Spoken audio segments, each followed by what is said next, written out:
Hello,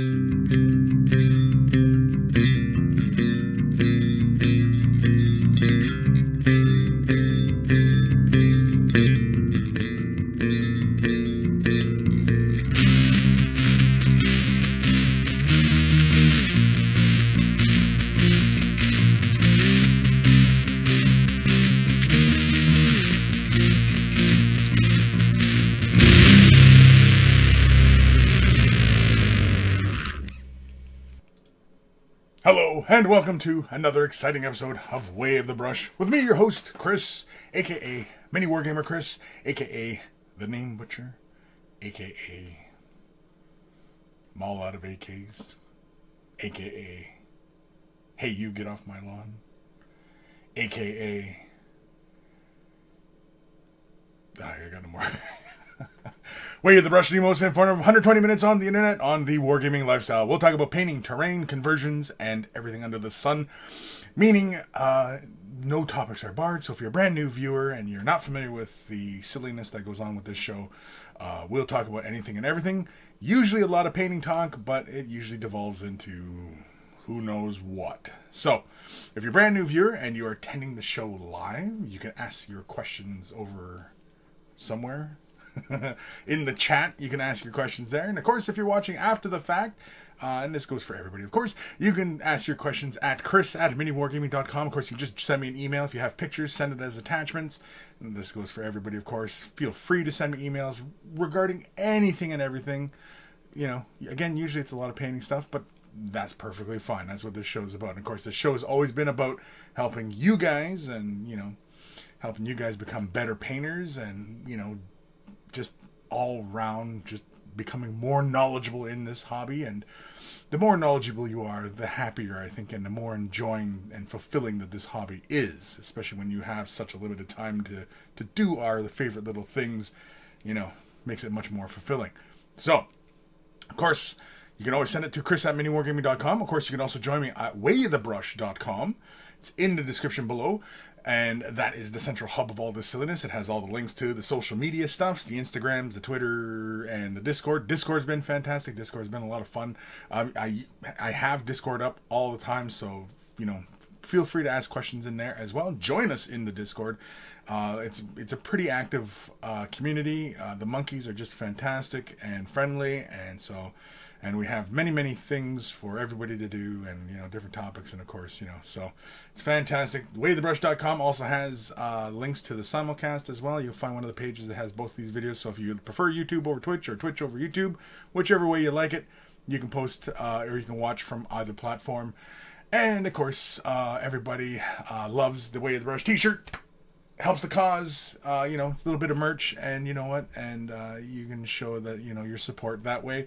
And, you know, I'm always grateful for that. And, of course, if you purchased a shirt, send me a picture of yourself in your shirt in any setting you like.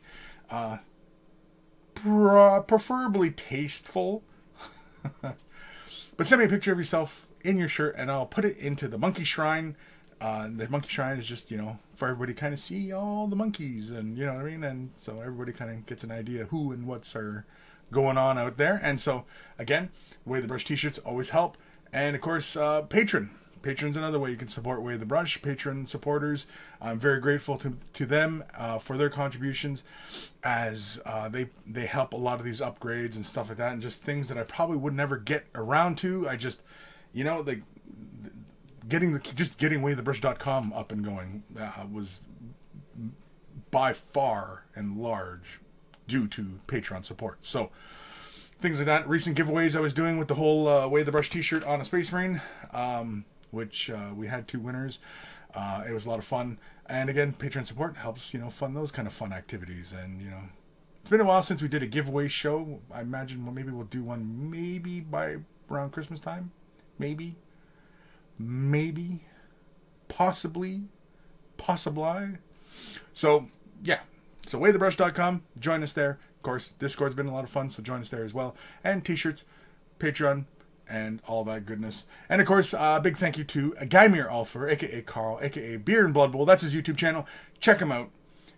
He created the little we always say thank you to Carl because he created the little jingles that precede our email segments. And so always a big thank you to him just for, helping make the show much more entertaining for everybody. And, always try and put a smile on people's faces. Try to, anyway. And try to be helpful. I try to be helpful. Of course, so that's the usual spiel I run through at the beginning of every episode. And, of course, this is mainly for any new people joining us and anything like that. I always, say welcome. And, I encourage them to ask questions because I know a lot of new people always have a lot of questions. And, so I can still see everybody saying hi in the chats there. So, yes, of course, you can always ask your comments or your questions in the chat somewhere around here. And if I don't answer your question, some of the monkeys will answer your questions. Some of the monkeys have been listening to and following me for a long time as my chair keeps falling downwards. And, yeah, so they're very knowledgeable folk. And a lot of them have been, listening to me for a long time. So they'll know a lot of the responses that I'll typically make, as far as, answering people's questions and such. And so really quickly here, let's, well, not really quickly, but let's see who we got joining us today. We've got Raziel. He was our first winner in the Way the Brush t-shirt challenge. Hello all. Hello Raziel. Fear School. Hi. Full metal. I always wanted to bust into a Scottish accent. Full metal haggis. Anyway, hi monkeys. Hi. Rumen Matinov. Hey, I don't think I've read that name in a while. Hey everyone. Hi Kris. Nitfink. Hello everyone. Hello Nitfink. Nitfink, one of the more clever monkeys around. Single her out. Ghost Starman Deluxe. Same monkey time, same monkey place. Always the same monkey time, but sometimes different monkey place. I mean, this is the monkey place, but well, I guess it is always place.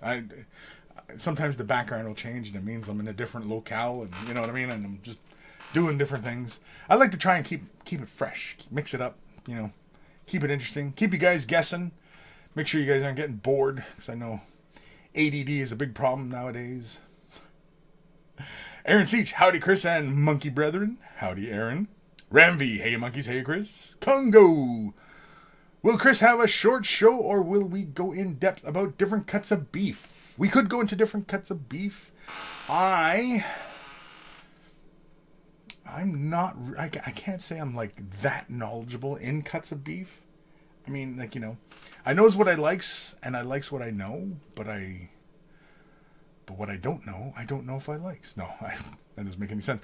But yeah, no, I'm like, like, could you throw a bunch of different cuts in front of me? I might be able to name a few, but yeah, no, I probably should, considering that, I do a lot of barbecuing and stuff, that I probably should know my cuts of meat. Bad, Kris. Ishyab, hola, Kris and fellow monkeys. Happy Saturday to you all. And it is a happy Saturday. It's a happy Saturday. Happy Saturday.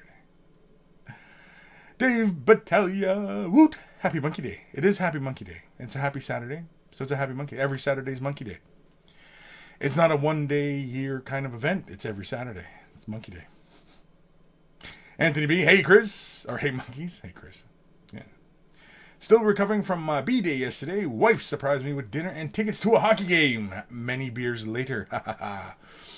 Very cool. Excuse me. What game did you go see? Who'd you go see play? And it's very cool. That's very nice. Surprised you with some hockey and beers. Hockey beers. Old Man Logan. Hi, Kris. Hi, all. Hello, Old Man Logan. Dr. Santos. Hell, Kris. Hell, Kris. Dang. Dang it. He writes. I meant hello. Oh, hello. Oh, hello. George Hintz. Hi. Hi. Aaron at Kris. Did you get Iron Maiden tickets yet? No, I didn't. I don't know if I'll finagle it. I know it's like a year away kind of thing. At least I think the Toronto one is. But I mean, like, yeah, I don't know. I'm just been really busy, and I think it conflicts with something as well. I'm pretty sure because you posted that a few days ago, and I was like, oh, and I quickly looked at it, and there was something about it, and I was like, oh, Yeah, I can't remember what it is, but yeah. Russ Sandbags, hi Kris. What do you recommend to strip paint from plastic models? What do I recommend to strip plastic from models? Well, I don't strip models all too often, but when I do, I use Simple Green. Simple Green's available here in North America. That's the product name. It's a natural biodegradable cleaning solution. It's more for household stuff and like that and everything. For plastic models like GW plastic models, because those are styrene plastic versus say privateer press plastic, which is like more like is it polyurethane? It's more like a resin. And then of course you have PVC plastic, which is different, like Reaper bones, stuff like that. It's a different kind of plastic. So, but typically Simple Green should work on all those, right? So I'm not sure exactly what plastics you're talking about, but because it's, you know, I mean, we're talking specifics, right? I mean, like, I wouldn't want to give you something that was good for one, but might obscure details, or, you know what I mean, or make it worse on another model, you know? Definitely do, if it's plastic models, especially if it's styrene plastic, absolutely do not use anything with acetone like nail polish remover. Do not use that, because that will melt the plastic. Another good one is isopropyl alcohol. If you're a bit younger, you might need an adult to help you get your hands on that one, whereas the Simple Green, it's right there on the shelves, and it's a cleaning solution, right? And typically it's, you know, it's not terribly harmful or anything like that. But iso alcohol, really great on styrene plastic, because it just gets right into the acrylic, and it just comes right off. And it's not going to, you know, mess up any details or anything like that. If you're over in the European side of things, I think Dettol, which I believe is an alcohol product, is the one. It's kind of like iso alcohol. It's got a lot of alcohol in it, and it'll, you know, strip paint pretty good. There was another one on the European side of things that was like Simple Green, but it's purple, and I can't remember what the heck it's called, but it's purple, and it's their biodegradable, you know, fairly environment friendly cleaning solution, which is kind of similar to Simple Green. And so I know that's quite popular over there. I can't speak to that on 100% because I'm not in Europe and I don't have that familiarity with a lot of European products, but from what I understand, that's usually what a lot of European folks. I don't know what side of the planet you're on, so that's a broad kind of spectrum of things. But basically what you're looking for is either iso alcohol, wherever that's sold, and Simple Green. I don't know what the active ingredient is in that makes it a good cleaning solution, because it doesn't have like ammonia or anything in it, because that would give off a really powerful smell. It might have tiny amounts of ammonia, but you know what? I'm not entirely sure what it is in the active ingredient in Simple Green that makes it such an effective cleaner of paint and not be harmful to, you know, things. If anybody knows what the active, like what is the main component of Simple Green, put it in the chat, because, you know, I'm curious. I've never really read the bottle of Simple Green. I mean, like, you know, it was recommended to me a long time ago, because like I used to be a big fan of brake fluid. Brake fluid, yes, like the fluid that goes in your brakes in your car. I was a big fan of that, but basically it was the glycerin and alcohol in that was breaking down the paint on the model, and it was really gentle. It was just, and you just, you know, leave it for like 24 hours, and then come in and it would just kind of slough right off the model. And I used to really be a big fan of that until, you know, better options came along. Simple Green like wasn't a thing when I was, you know, occasionally stripping models. But again, I usually don't strip too many models, and the reason for why I don't strip a lot of models, and I don't really recommend, especially people who are newer to this hobby, I don't recommend them strip models, is your first paint jobs, right? You're not going to be happy with them. You're going to go, oh man, I should have did this, I should have done that, right? You're just not going to be 100% behind it. But keep it. Keep that model. Don't strip it. The reason I say that is because you're not going to see how you progress, right? If you paint your first model and you went, oh, I could have done that, and then so you grab your next model and then you remember to do that, that in model is invariably going to be better than your first model. Your fifth model is going to be invariably better than your second model. And so you'll be able to see your progression. You'll see how well you are progressing as you are painting. If you constantly keep stripping all your models, you're never going to know how you're progressing or where you need to progress, right? You're not going to see, oh, I missed this, or I didn't do this. I could have, highlighted this area, or I could have dry brushed this, and you know what I mean? Like, there's all these things. So that's why I don't really recommend stripping your models, because especially when you're starting out, because you're just not going to see how you're progressing as a painter. And if your goal is to become a better painter, then you need to know where not to go again, right? Because otherwise you're just going to end up repeating your same mistakes, right? So, yeah. So hopefully, Russ, that answers your question.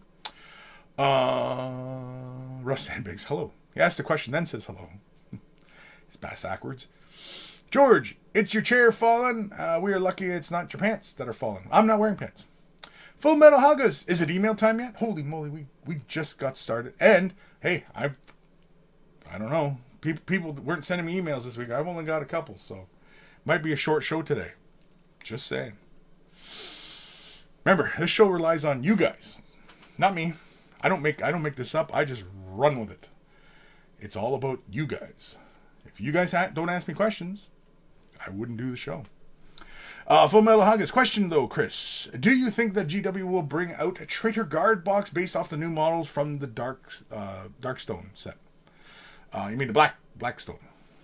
But yes, I get what you mean. Traitor Guard. That's kind of hard to say because the sprue of the Traitor Guard has other elements mixed in. I mean, they might just take that sprue. I think we're more likely to see some of those characters, like that Chaos Lord. He's on a sprue all by himself, I'm pretty sure. We might see him sold separately. It might be a while before we see those Traitor Guard get retooled to a sprue of their own.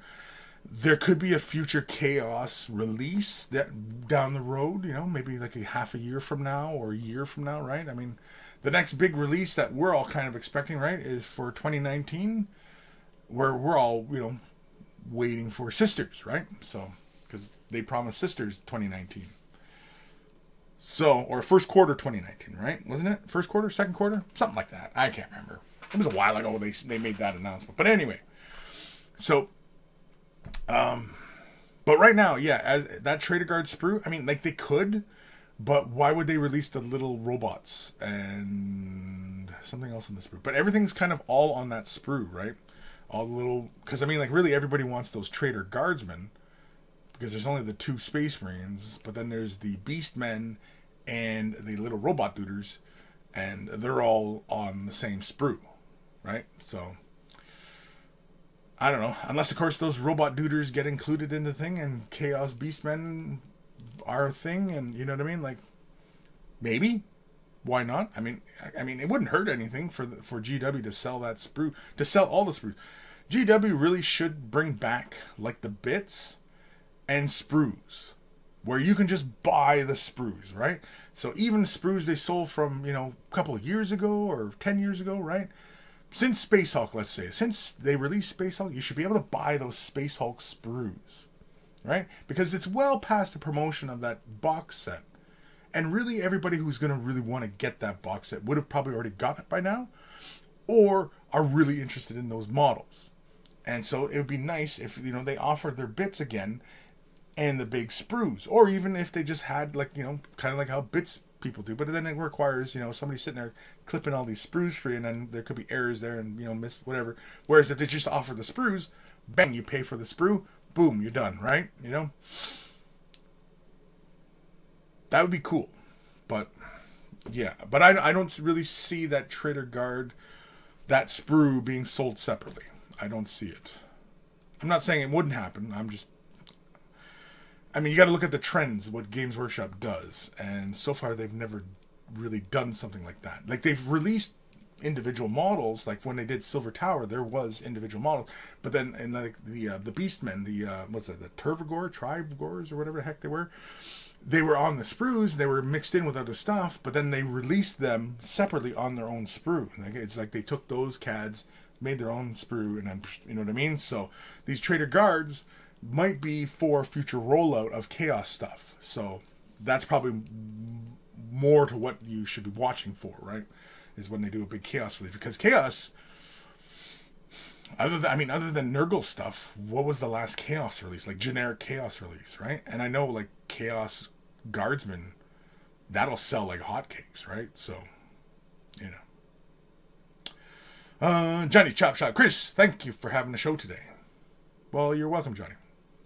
Don't thank me quite yet, though, because this show could be quite a stinker. We don't know. This show could completely suck. We don't know, so don't thank me yet. Anthony B, episode 227, Meat Cuts with Kris. That's kind of misleading, because then somebody's going to tune in and hear me complain that I don't know what I'm talking about. And they're like, thumbs down. You know, I mean, I don't know. I get thumbs down, and I don't know why they're thumbs down. People just thumbs down videos. I see some videos online, and it's like, why has this got, like, so many thumbs down? It's like, you know, I don't know. Whatever.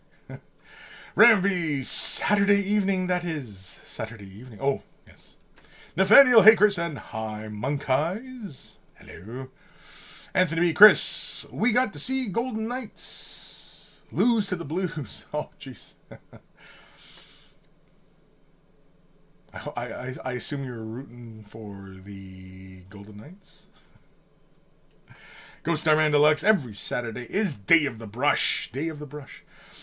Also less than a week until Blackstone Forgers hits the shelves. Yes. I know, I'm seriously considering picking it up.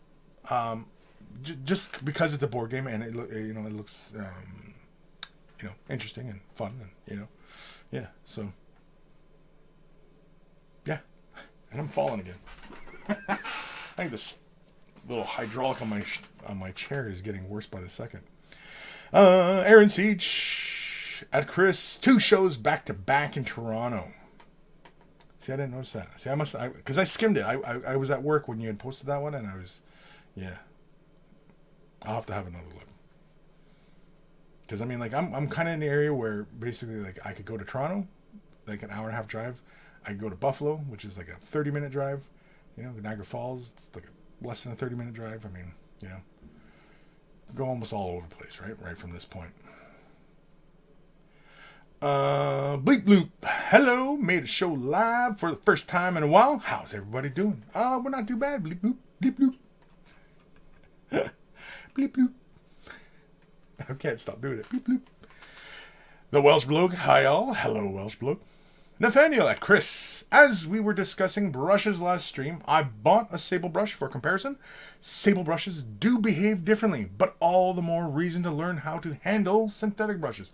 Sure, like I said, I mean, I poo-poo on synthetic brushes, but that's because I do a lot of glazing, and honestly, I prefer the draw of them. But synthetic brushes, like I said, I do use synthetic brushes, but oftentimes it is more for like the lacquer-based paints and the alcohol-based, and you know what I mean, like Tamiya's and stuff like that. I use my synthetic brushes for those duties, and I use the sable for all my colors, right? My painting colors. But when I'm doing like oil painting, which is completely different, ball of wax altogether, I use a lot of hog hairs, Tacklon. Well, not a lot of Tacklon. I have a couple Tacklon, but I really don't use them all that often. I use synthetics. Actually, I had a liner, but I don't know what happened to it. When my daughter was small, she got into my brushes, and some of them disappeared on me. I don't know. I'll blame her. Awful, I know. Anyway, but yeah, I mean, I do use synthetics. Don't get me wrong. I use synthetics, but I don't use them in my day-to-day painting. I use my sable for my day-to-day stuff. Matt Hoser over on Twitch. I had to contemplate coming in here. Broadcast has indicated this stream is for a mature audience. How can we talk about ass capes and Nurgle bums with a warning like that? Well, that's why there's a mature warning. And I think on YouTube I have it on mature as well, don't I? Because, sometimes I do drop an F-bomb here and there, or, you know, whatever, right? And so if we're talking ass capes and nurgle bombs, I mean, that's mature. I mean, really, really, it should be immature audience. Really, it should. That should be a whole new thing. Immature audience.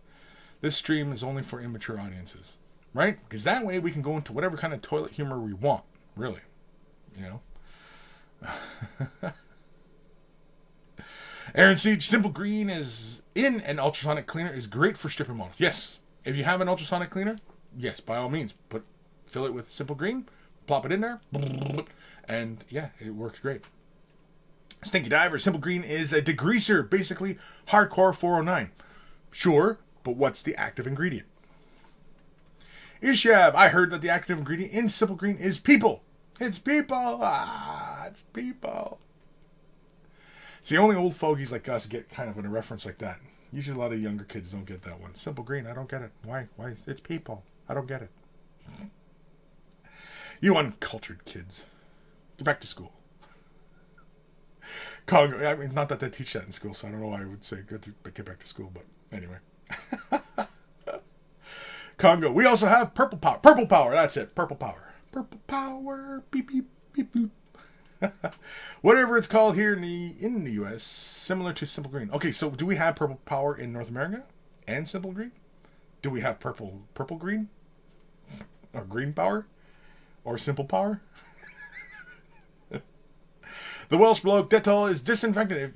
If you use it, don't use water to rinse. Scrub the model off after the soak. Use clean Dettol and then water after most of the paint is gone. Excellent advice right there. Welsh bloke.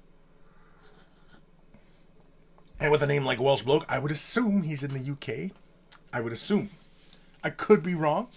It is an assumption. But yeah, so that's what I understand. I've never used Dettol, but I know a lot of European folk talk about using Dettol.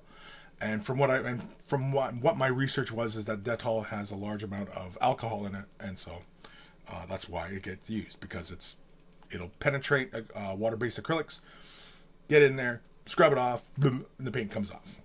So, very good advice. Thank you, Welsh Book.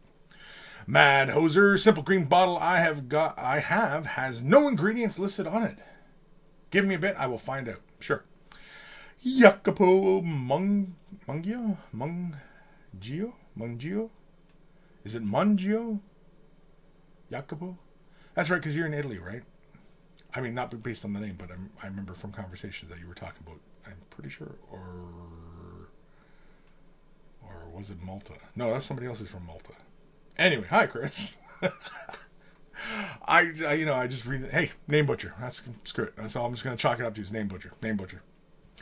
I'm not even gonna try anymore. It's just Konago, the Jor Mungand. Name butcher. Congo. I use stripping as a last resort with out of production models and stuff like my Kazarkin. I got a bunch of Kazarkin around here. Yeah.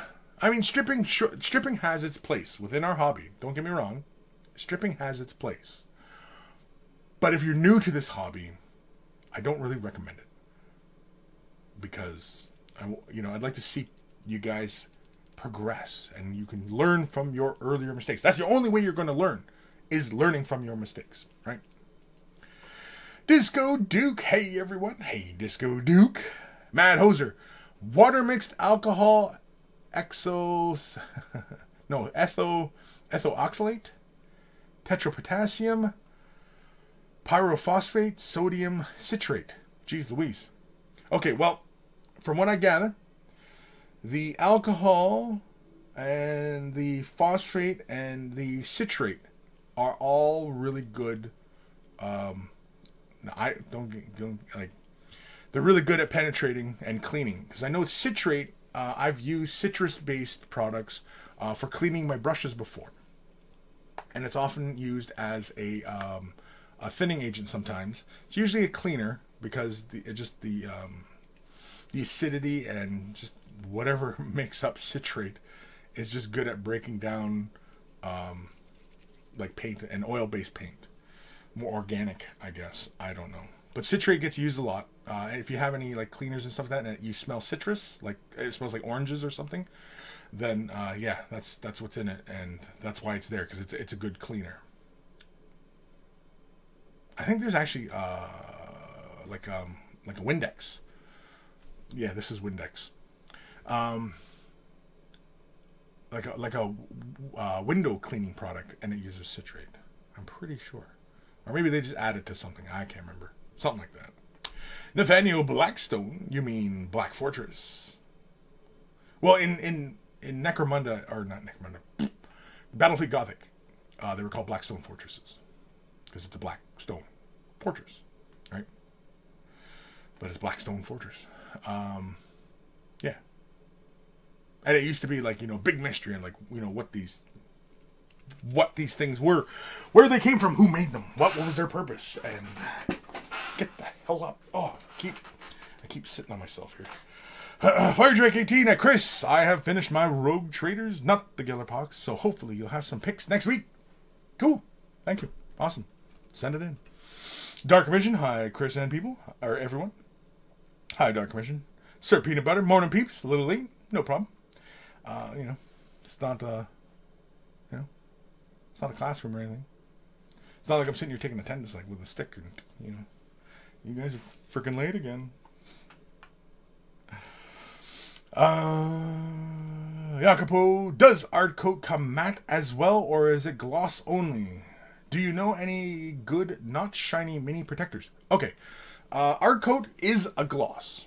It's always a gloss. It'll always be a gloss. There are no other versions of Art Coat. It's GW's gloss varnish. Okay. If you want to stick with GW products and have a matte, then use Lamian Medium.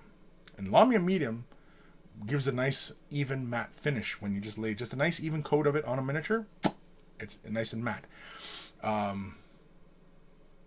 You can even lay it on top of Ard Coat and it'll knock that shine off. You can even take Ard Coat and a little bit of Lamian Medium, mix them, and you'll get a satin, right? A partial gloss, partial matte, right? Satin.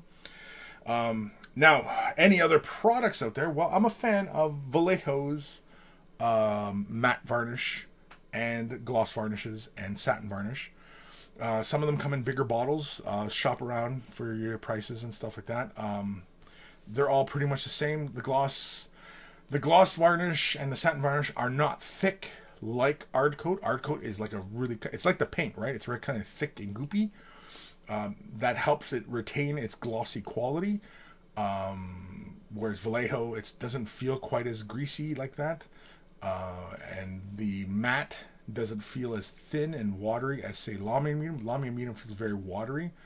But usually Lamian Medium is really for thinning the colors, but it can be used as a varnish. And acrylic varnishes are just acrylic mediums. I mean, they're all... The word gets used interchangeably. There's...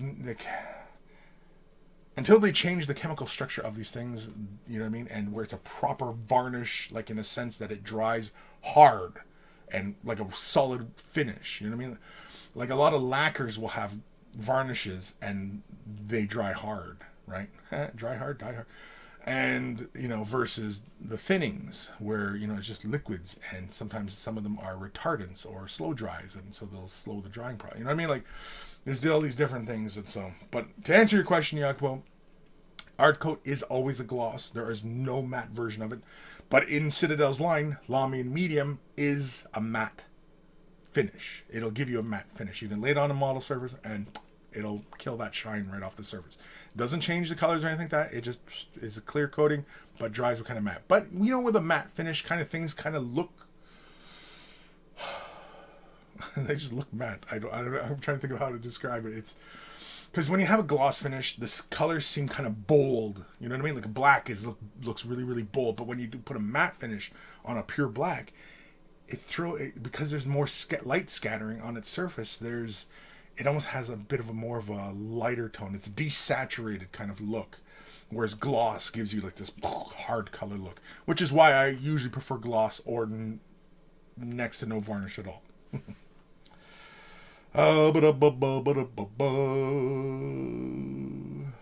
Cujo Painting. Could be for replacements. 2 if you break or lose the models in the game.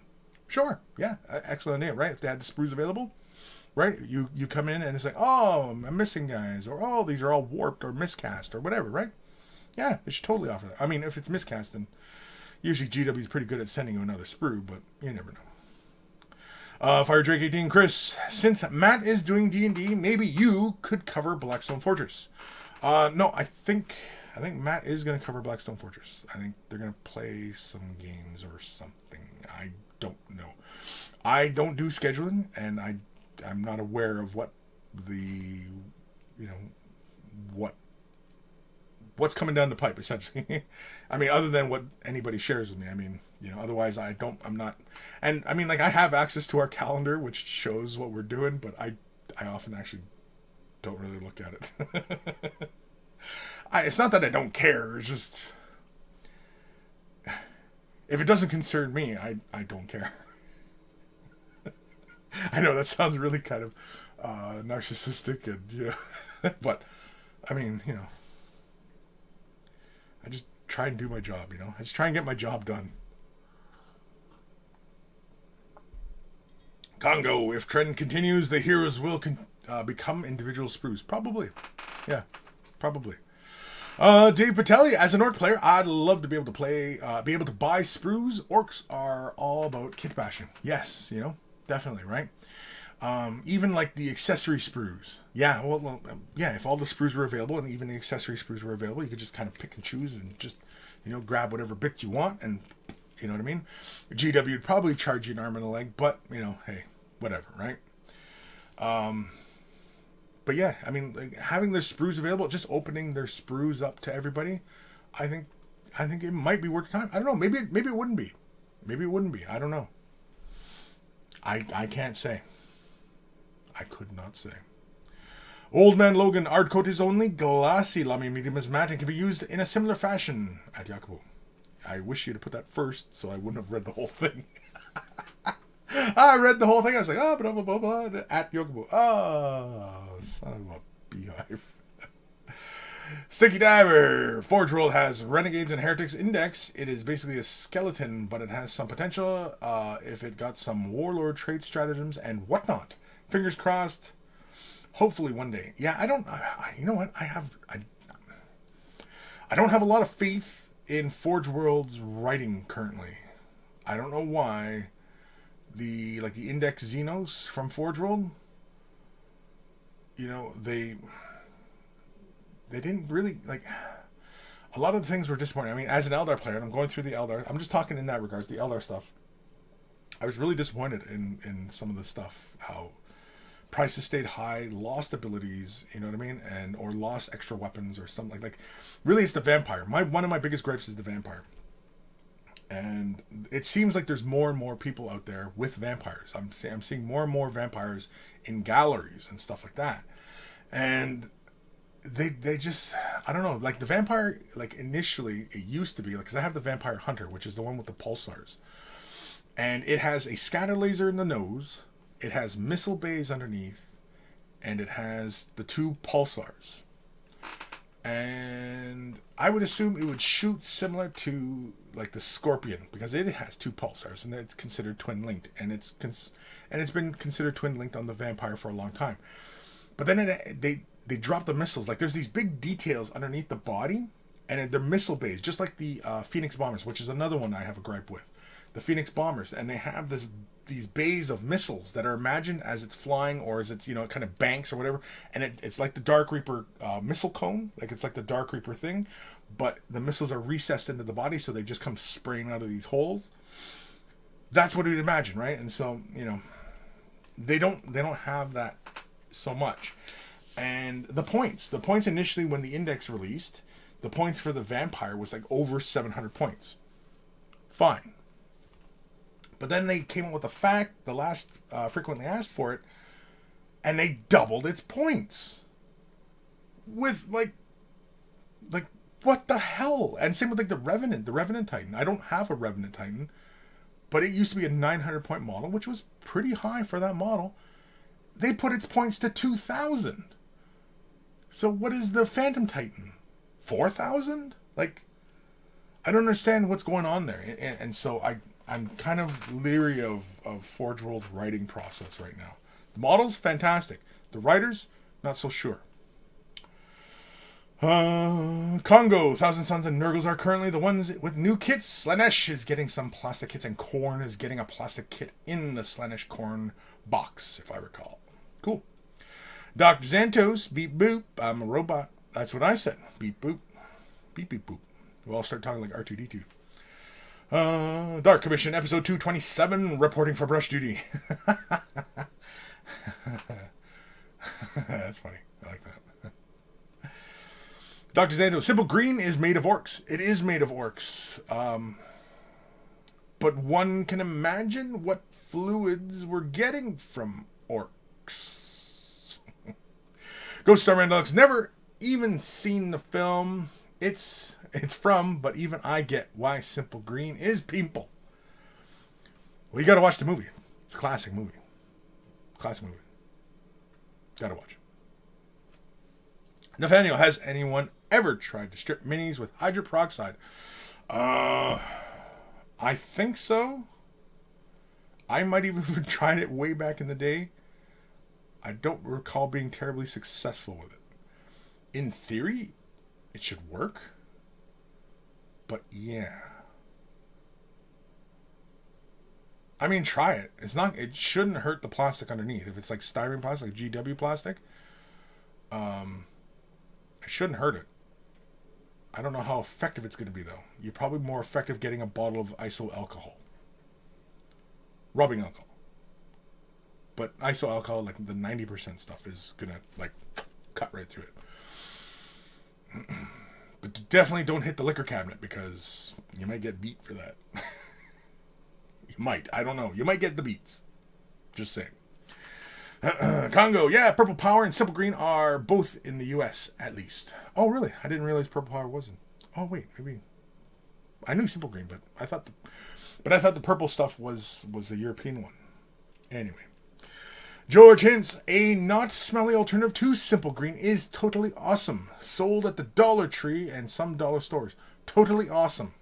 Okay, so George is saying totally awesome is a good alternative to Simple Green. Okay. There's another one. I've not heard of Totally Awesome. I'm not familiar with it. I've never tried it. Again, I really don't do a lot of stripping, so, you know. I couldn't say. Jacobo! Love, for the love of Aisha, just call me Jack. Yes, I'm from Italy. Jack? All right, Jack. Calm down. Matt Hoser, Blackstone Fortress. Gasp, that's spacist. Ramby, I'm working on my very first orc Ubnit. Ubnit? Okay, this evening. Some boys, I promised myself not to start a new project. Damn. Stinky Diver. Matt Finish makes things foggy looking sometimes. Yes, I agree. Sometimes. I know some of the older cans of Citadel sealant, which dries with a matte, some of them, and some of the older ones anyway. And yeah, you gotta really give them a good shake, otherwise when you spray them, all of a sudden you'll see like this almost, sometimes you see bubbling and you see a fogging. It's like, ooh, no. Disco Duke, I got a 1996 Citadel catalog that used to be able to buy individual bits from. Wish they still had those. Yeah, I still have mine around somewhere. Did I put it up on my shelf?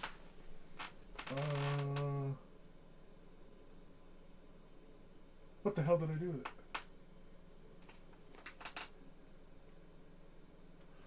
I had the Citadel catalog around here somewhere. Sorry, I'm looking for it, and because I was just cleaning my office like just a few days ago.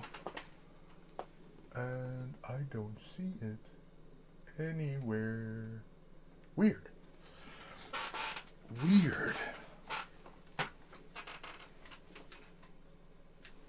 Sorry, folks. I'm kind of mentally hung up on this now.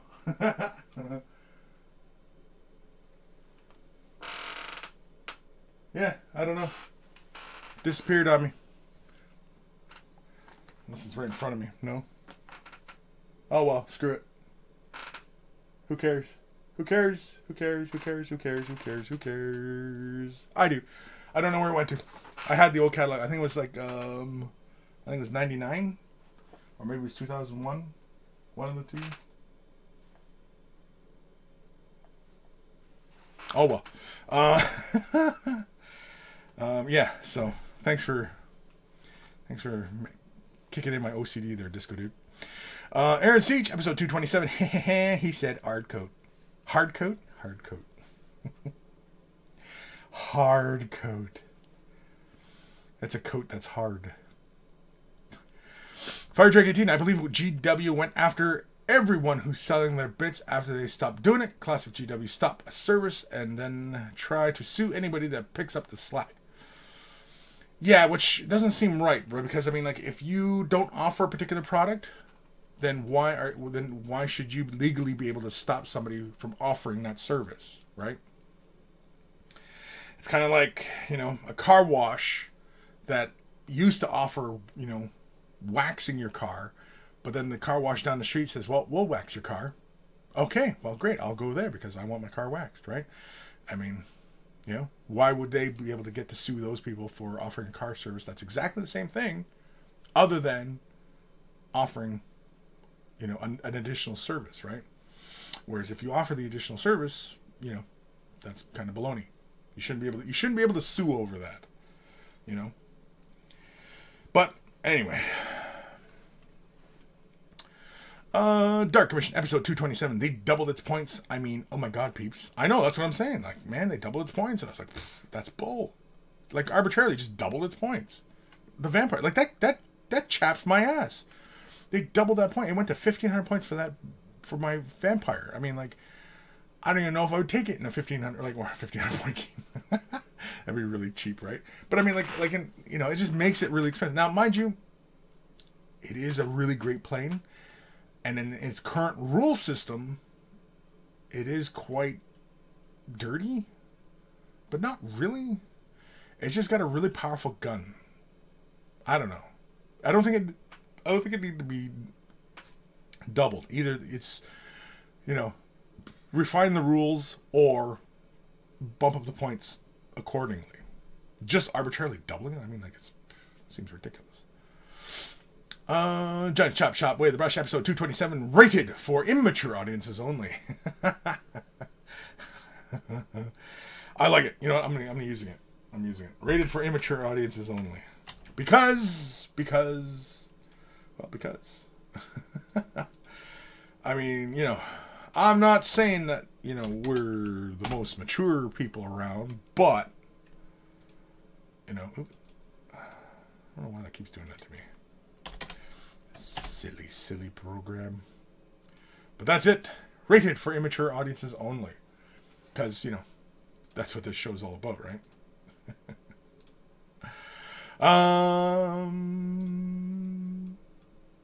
Dr. Zando, speaking of classic movies, there's a movie coming out about Laurel and Hardy called Stan and Ollie. Gotta watch that one. Yeah, I heard about that one. Yeah. Like, when I was a kid, there used to be a channel, and it used to play a lot of the old black and white comedies. Three Stooges, Laurel and Hardy, Abbott and Costello. There's a few other ones. They're old classic black and white stuff. Anyway, and I used to watch that all the time because, you know, I grew up on Looney Tunes, and, you know, that old kind of racist kind of humor just you know, tugs at my heartstrings sometimes. Old Man Logan, to be clear for those playing at home, to get the Simple Green reference, the movie to watch is called Soylent Green. The more you know. You know what? No, I wanted kids to Google that, man. I mean, I don't understand this whole Simple Green thing. Anyway, because it is made of people. It's invariably, that's, you know, that's the best kind of cleaning you get is people. You grind people up into a fine paste, and you smear it, and then you buff it off, and it's clean. It's all people. Cleaning with people. Nathaniel Kris, my whiskey shelf has some very expensive stuff on it. To strip minis with it, the mini needs to earn it. Yeah, I would never, ever, ever use my good booze to clean a miniature. I just wouldn't do it, man. Like, you know. Dave Battaglia, simple green works well. Pine Sol works well, but can soften plastic. Yeah, it does. I've used Pine Sol before, and it'll soften up the plastic. Isopropyl alcohol purchasing is easy in the US. No adults needed. Can get 70 to 90%, and I would recommend the 90%. I mean, I've used the 70%. Works just fine, but I mean, if you're in a hurry and you want to get some good cutting action going, I'd go with 90%. Fire Drake 18, episode 227. I don't do a lot of stripping. Greenleaf Terrain, there he is. Lies! You strip all the time, you dirty cam girl. Oh, man. It's a sad, sad state of affairs if you ever see me on the cam channels. Empress Champion. Hey, good evening. Why are you stripping, Kris? Because it was a question from like the beginning of the show. And like, holy crap, yeah, it's almost 1 o'clock and we're still talking about stripping. Aaron Seach, don't strip my own models, but I do strip basket. Case paint job models that I buy off eBay. I do strip basket case paint jobs. Oh, okay. Sure. I mean, when you get eBay stuff, yeah, I mean, like, you know, you'll probably want to strip it, right? Especially if you got them for a good deal. Ghost Star Deluxe, I don't do a lot of stripping. Dang. I guess no nude Kris today. No, none. Zero. Zilch. Nada. Niente. Aviad? Anyway, what's wrong with Soylent Green? Seems more logical than just stuffing people 6 feet under. Hey, never mind. We could all end up there. Be like the combination of Soylent Green and the Matrix. Basically, where we liquefy the dead to feed the young. You never know. Could already be happening. You don't know. You don't know. Bleep bloop. Kris and the monkeys. I'm painting some Imperial Knights and want to know how to do the heat effect on Melta weapons. The gold brass sort of base color. Well, there's a few ways I guess you can go about this. My freaking chair. Practically sitting on the floor again. The heat effect, the best way to go about it. Okay, the order. I guess here, let's go over the order, and then we can quickly talk. You know, some ways of achieving it, right? So the order in which you should do it, which looks the most logical when you like if you Google this, it's I can never remember what the hell this is called on the ends of guns, because it's a heating of the metal, and the metal changes particular colors because of different temperatures. But anyway, Drewski was telling me last time we were talking about this, and now I can't remember what the hell the name for it was, because he knows, because you know he's done this sort of stuff. Anyway, the best way to go about it is using going from a gold or brass to a what is it? I can't remember now. It's gold to a blue to a purplish magenta and then black. Yeah, kind of thing. That's kind of the best way. Yeah, I'm pretty sure that's the way it goes. If I'm wrong, somebody tell me I'm wrong. Because yeah, I'm pretty sure. Because you start off with a bit of a gold, which gives you that initial heat treating, but then it should switch to like a purple or a blue. No, blue.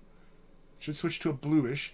The blue should be mostly dominant what you see, and then it goes to from a purplish magenta, and then I often do it a black to represent the ash and the burning of the metal. And then, of course, usually that I give it like a light dry brush of like a dark gray, just to represent that ashen kind of texture. Doing it, well, I do have a couple videos in Mini Wargaming's Vault on how to do it. So if you're Vault member, just look up barrels, gun barrels, and it should pop up in there. Because I did one where I showed the coloring, and then I did another one where I made the barrels look like they were hot with that coloring. And so, yeah, so look that up. But otherwise, like, there's a few ways you can go about it, okay? You can do the entire barrel metal. Get yourself some clear color. Now, if you don't have, say, for example, ghost tints, like Minotaur's ghost tints, which are fantastic colors to use. They're just basically perfectly transparent color. Like, they'll go on the surface clear and they'll show through, like, almost like glass, right? Those are the best ones to use for this particular effect. It's the easiest one to use. So you do the whole barrel metal, and then you use ghost tints, and you do just like a little bit of golding or yellowing, you know, purple or blue, purple, magenta, black, right? I usually don't bust into red. Magenta is about as far as it goes, and then I go with the black. If you don't have that, then Citadel, you can get away with using the glazes, using the purple glaze and a tint of the purple glaze, and the blue. The blue you're going to use a lot more of, and you can just do a little bit of the purple, touch it like the Carbo Crimson, and then do the black on the barrel. The purple and Carbo Crimson will give you a bit of that magenta look, because there is no magentas in the Citadel line. And of course, going for that gold, you can also use just like a metallic gold, you know what I mean? So just do like a metallic gold on the edge, and then put that blue on top, and that'll give you a bit of a transition, and then just do purple and red, and then black, right? At the end of the barrel, right? Imagine this is the end of the barrel.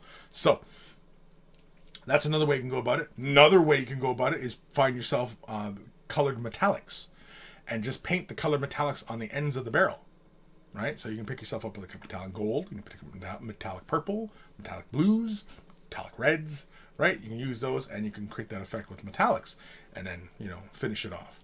There's many different ways. Like I said, in Mini Wargaming's Vault, I do have a few videos on that subject. So if you are really curious, feel free to check those out. If you're not a Vault member, make sure you get the silver membership, because that's how you get access to all of the painting videos.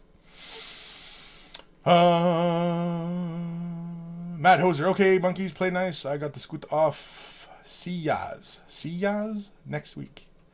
Dark Commission, speaking of Soylent Green, if you want to read the book, it's Make Room by Harry Harrison. There we go. So Make Room is the book that Soylent Green is based off of, for all you kids out there. Fire Drake 18. I swear Kris looks like an old man when he's looking for stuff and he can't find it. Nathaniel, I dig the lightsaber. I dig the lightsaber too. Trying to not knock all my shit over.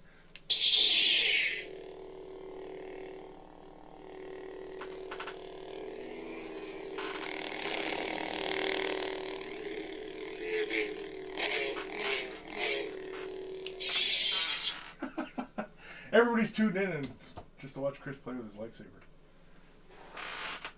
Stay over there. Stay. No, stay. Whatever. It's not gonna fall. Anyway, yeah, I like my lightsaber too. I play with it as often as I can. You heard me. John Wilk. Hey Kris, keep up the great work. I have followed Mini Wargaming for 7 years now. Greeting from Finland. Well, welcome.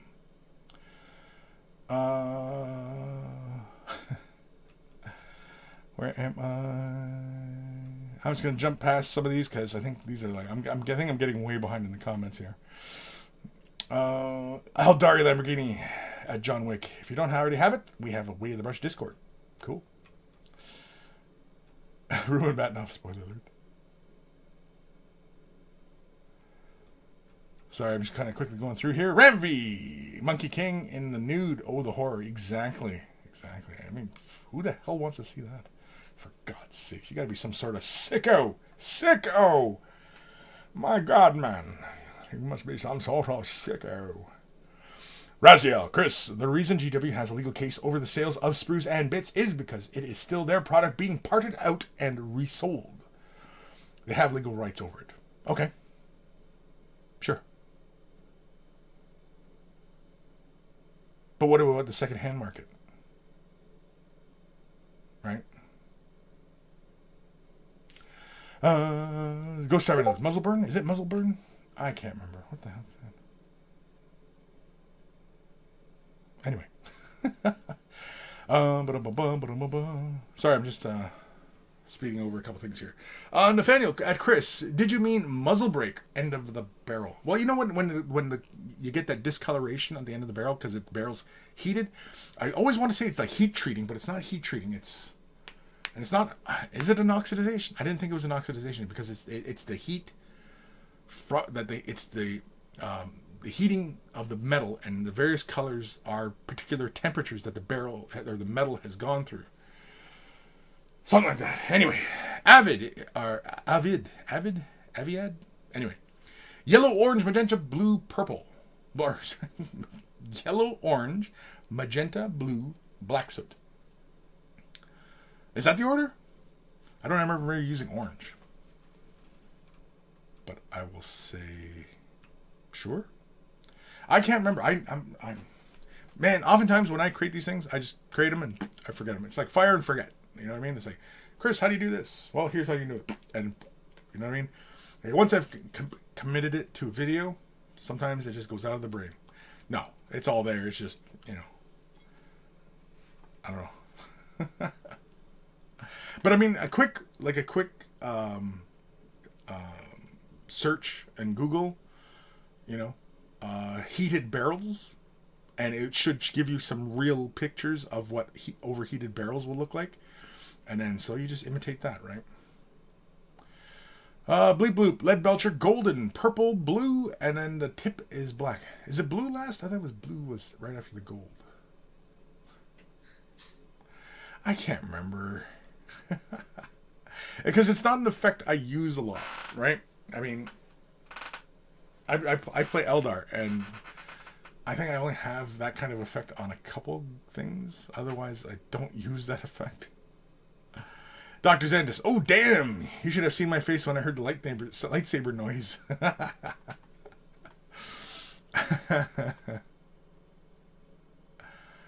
Welsh bloke. Holy balls, Kris. That bad boy's awesome. Oh, the lightsaber. Yeah. It's fun. I enjoy it. That's why I bought it. Something. Put a smile on my face. I likes me some Star Wars, as I'm sure a lot of you know. And, yeah. You know, anytime I'm feeling a little low, or I feel like I need to slay my enemies, the lightsaber comes on. and whenever I feel like slaying my enemies, yeah, it's quite often. So I'll be sitting down here in the dark, you know, honey, dinner. Anyway, Ramby, the force is strong with this one. Emperor Champion, please don't. Go Starman Deluxe. Kris, it's no nut November. No playing with your lightsaber. Wait. What? No nut. Like, okay, yeah, okay. I get it. All right. Wish you'd have told me this 17 days ago. Zelnos. Hey, Kris in chat. Hello, Zelnos. Old Man Logan. Much lightsaber training you need, Kris. Much lightsaber training. Raziel. Kris. The secondhand market for GW bits is alive and well. Check eBay. Okay. Arthur Schmidt. I believe it's called tempering in English. Tempering? Yeah? Heat tempering? Is that what we call it? I keep forgetting what the hell the term is called. Tempering? But that sounds like deliberate, right? You know what I mean? Like when a machine gun is just like when you imagine like, rah, you know what I mean? And the barrel's getting hot, you know what I mean? You see like the minigun, right? And it's just, rah, you know what I mean? And the end of the barrel gets really, really hot, and then like it's black, so you don't really see the discoloration. But if we had, you know, like if it looked like metal, like stainless steel, and it was overheated, you'd get all that discoloration. Like you look at like some motorcycles, the exhaust will take on that discoloration because of the intense heats, right? Or just the heat occurring all the time, right? And so anyway, but is that what we call it? We call it tempering? Okay. I'll probably forget the next time we're talking about this, but yeah.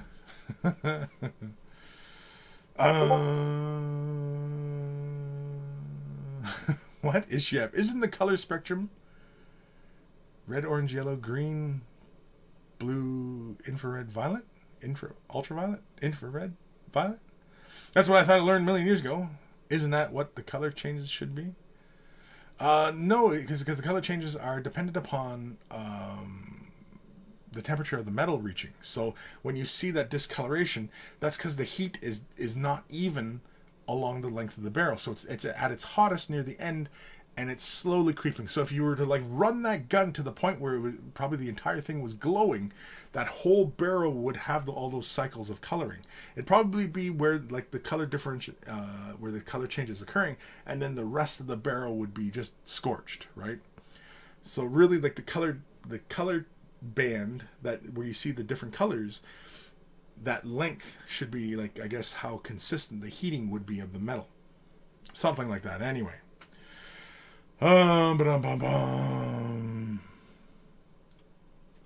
Nathaniel, Kris, yeah, that's tempering nonetheless. Is it? Okay. George Hins, it's called bad trigger control. Ha ha ha ha. Welsh bloke, indigo? Indigo. Indigo? Indigo. Heat staining? Heat staining? Okay, I can get behind that one. Heat staining. Right? Damn chair, this thing's falling fast on me. Heat staining. Yes. Okay. Tempering? Staining? I mean, like, I'm not about to go look it up on Google, because then that would be a really boring show, because I'll be sitting there. Well, first of all, I'm a terrible typist, so it's click, click, click, click, click, click, click, click. So I don't know. Fire Trick 18 and Kris started watching the Castlevania Season 1. Got to say, despite the main hero doing good deeds, he's a douche. Like the series so far. Yeah, he's a douche. He's an alcoholic douchebag. But he's kind of likable. He's the arsehole kind of rogue kind of character, right? So it's entertaining. I enjoyed it. The first season, I mean, like, it's barely a season, but I mean, like, it's really good. The animation's awesome in it. And the second season, obviously there's more to tell, and so it actually kind of spaces out a lot of what's going on, whereas like the first four, it seems pretty quick as to what's going on, and then the next season is kind of like, it's a little bit longer. Not drawn out. I don't want to use drawn out, because then that would give you the impression that it's like, oh my god, what's going on now? But because it's really interesting, because we delve more into a lot of the other characters and stuff like that, like the bad guys and Dracula and, you know, all that stuff. So yeah, I enjoyed it though. Castlevania was awesome. I enjoyed it. Me like a lot of animes and stuff like that, and so not a lot. I shouldn't say a lot. I should say some. Yeah, because I mean, like, my daughter's watching one right now. I don't really see the appeal, so I don't know. But I guess I'm not a 16-year-old girl. Old man Logan, we need to pass the hat around to get Kris a new chair. Yeah, I'll get a new chair when I think of it. I'll get around to it eventually. Actually, no, there's other things on my list right now that I need to pick up for things, for upgrades. So, but yes, a chair is one of them, because I mean, like, honestly, this one here, I've had this chair for a while, and like, it's got like these kind of, I don't know what the hell kind of like plasticky rubber, you know, that's typically on armrests, like these kind of office chair like things. Anyway, the rubber on the inside, like the plastic of it, has snapped and broken off. So it's like, it's got like almost like which one of them comes off here, yeah. So you can see here, like, it's all busted. Yeah. That's the inside of my armrest. So mainly because I always sit with my arms inward like this, and then, you know, after time and heat and, you know what I mean, like, cold and blah blah blah, and, you know, it breaks and cracks and falls off, and as you know, things invariably do. Nathaniel, Kris, Google says heat distressing. Not sure if that's right though. Right, see what I mean? That's why I keep forgetting, because there's so many damn terms for this phenomenon, right? So, yeah. Right? Rezio, Castlevania was badass. Not perfect, though. It's a setup for another season, actually. Yes, there's 2 seasons right now of Castlevania. And the second season's better. It's longer. And it's got a lot more story. And the way it ends is, like, we're going to get more. So, it's very cool. The other one that I've been really enjoying is Voltron. Been really enjoying Voltron. If you've not watched the new Voltrons that are on Netflix, if you've not watched them, and if you like anime, even if you just like cartoons in general, I mean, Voltron, it's really, really good. If you're a fan of the old stuff, like the original, stuff from the 80s, interestingly enough, it stays pretty true to that, believe it or not. I don't want to give it away, but yeah, I enjoy it. Nathaniel, I think it's time for an email. Yes, it is time for an email. Old Man Logan, I will start the chair collection at $20, especially after that explanation. No, I mean, no. I'll take care of it. Don't worry. The Welsh bloke. Oh, so it's purely a protection thing. I may have to start doing it then. Yes. Oh, the Varnish. Oh, you guys are talking Varnishes. Sorry, you guys were having a conversation there. I didn't read. Reziel, Voltron is sick. Meaning good? Is that what the kids mean when they say sick these days? That things are sick? Means it's bad? Or good? I don't know. Then you wonder why the world's in the trouble it is, because nobody will say exactly what they're talking about. Everybody uses these slang terms and it confuses people. Eldari Lamborghini, so it will stand the test of time. Again, part of the conversation I'm not part of. Lamborghini. And then you hit it with, I'm not even reading, you know what, Eldari? I'm not even reading the rest of your stuff. Because we're not. Hey, Welsh bloke, we're doing it with a silk varnish rather than a matte. See, again, I don't even know. So, yeah, I think we're going to bust into an email because, I don't know, Eldari and Welsh bloke are taking over the chat. So, this isn't a conversation we couldn't have in Discord, maybe? I don't know. Feels like we could have. Possibly, maybe, I don't know. So, let's jump into an email. Let's close that. Let's do an email. And let's start off with a classic. A classic, like headphones, turn them up or down, whichever it is, but here it comes. email time. Email time. That's always a fun one. I enjoy that one. That's the original one. And of course, we always thank Carl, aka Guymere Alfer, aka Beer and Bubble. That's his YouTube channel. Check him out. We always say thank you to Guymere for taking the time to create those jingles that we all know and love. And so here is an email from Big Friendly Wargamer. Hey Kris, Big Friendly Wargamer here. It's been ages since I caught one of the Way of the Brushes. This is mainly because I now work Saturday nights, but in the past year I have been making my own YouTube videos. Really? I gotta move this over now. So he's got a large-ass picture here. Making my own YouTube videos as a way to fight my depression and anxiety. Oof. This hobby is great for that. I would drop you a single picture of everything I have painted in that year. I'm sorry it's all in one go, but it is what it is. Thanks for all the hours spent painting and listening to the monkeys. And so let's have a look. And holy carmoly. Let me adjust the screen here so we can take this all in here. This one? Yeah, there we go.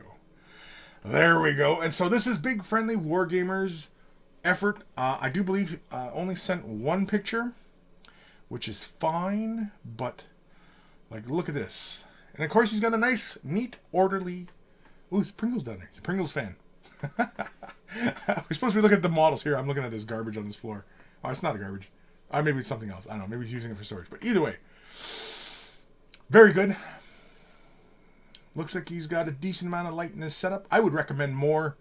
I would often recommend using at least 2 angle pose lamps, kind of just your left and right. Have them close in to where you work. You should always have lots of light when you're painting. I'm sure Big Friendly Wargamer does. I'm sure his setup is just fine. So we got, let's go top here. So I can see a Warlord Titan from the new Titanicus game. He's got a couple knights there. Looks like a scarab beside it. What are those black prime models? Look like horsies or something. I'm going to have to zoom in. We're going to have to zoom in, kids. We're going to have to zoom in. Let's inspect. Let's inspect properly. Oh, those are the haunt model, the rates and stuff. And this guy over here looks like an orc, minotaur or something, some sort of big beastie. Anyway, so we got blood angels, we got necrons, we got blood angels on the little painting stands. We also, looks like, oh man, what models are these? These almost look like they might be from Malifaux. I don't know what those models are. I will guess they're from Malifaux just because the way they look like a true scale, and they look like plastic, and so Malifaux likes that true scale plasticky type stuff. What else do we got here? We got a bunch of we got the command barge, we got, what's that? Some Stormcast Eternals with a Terminator, we got some more Necrons, some scouts, Imperial Fists, we've got, looks like some Chaos Marines. Yeah, Chaos Marines, we got some we got some Hero Quest figures in here. Awesome. I see some Tyranids. I see some Blood Bowl. I see a big Tyranid beastie in the middle here. I see Abaddon. This is kind of like, Where's Waldo? I like the mix of stuff we got going on here. Now, my first question to Big Friendly Wargamer is, are you in the midst of just collecting a whole bunch of armies, or are you just kind of picking up what you like? Because if you're just picking up what you like, I think that's fantastic. Because I don't really see that a lot these days with a lot of people where they're just picking up a lot of models. Like a lot of people who are into, Warhammer 40,000, a lot of them, or even the GW side of things, a lot of them are, they're collecting for their armies and things like that, right? And so I think that's fantastic. If you're just kind of going around just picking up whatever because it looks cool, I say bravo, sir.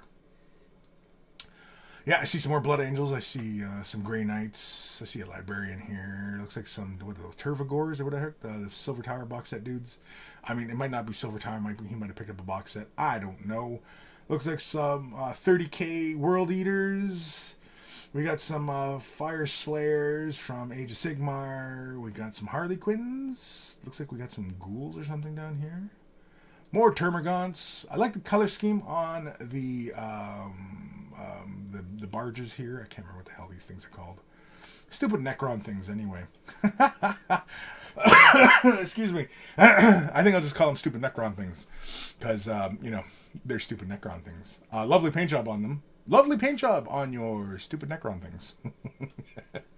What do we got here? Some more dark... what are these guys? Chaos dudes? Yeah. We got some Harley Quinns. Some more...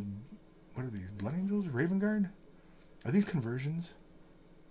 Those big winged symbols. I think those are... oh, maybe they're Death Company? Gotta be Death Company.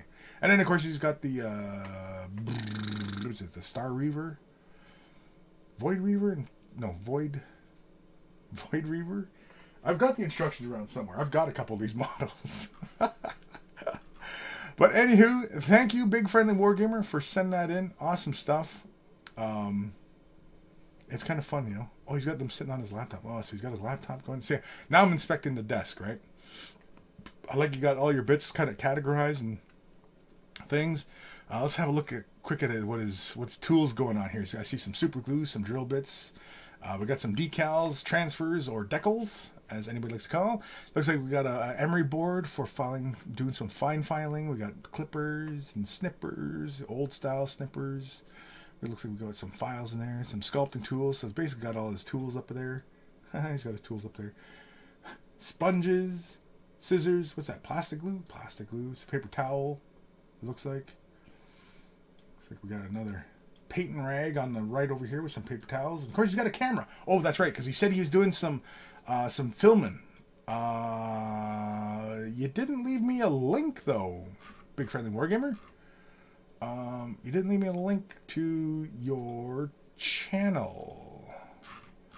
Was that the only picture? Yeah, that was the only picture. Maybe I'll just look up Big Friendly Wargamer, I guess. I don't know. if anybody is a follower of Big Friendly Wargamers, feel free to say it in the comments. Yeah. Where am I in these comments here? So thank you, Big Friendly Wargamer, for sending in the email, letting us know how things are going. I hope you're feeling productive and you're feeling well, and you know, I know it can be tough at times. Just, you know, don't lose faith and just keep going. You know, depression's a hard one to fight.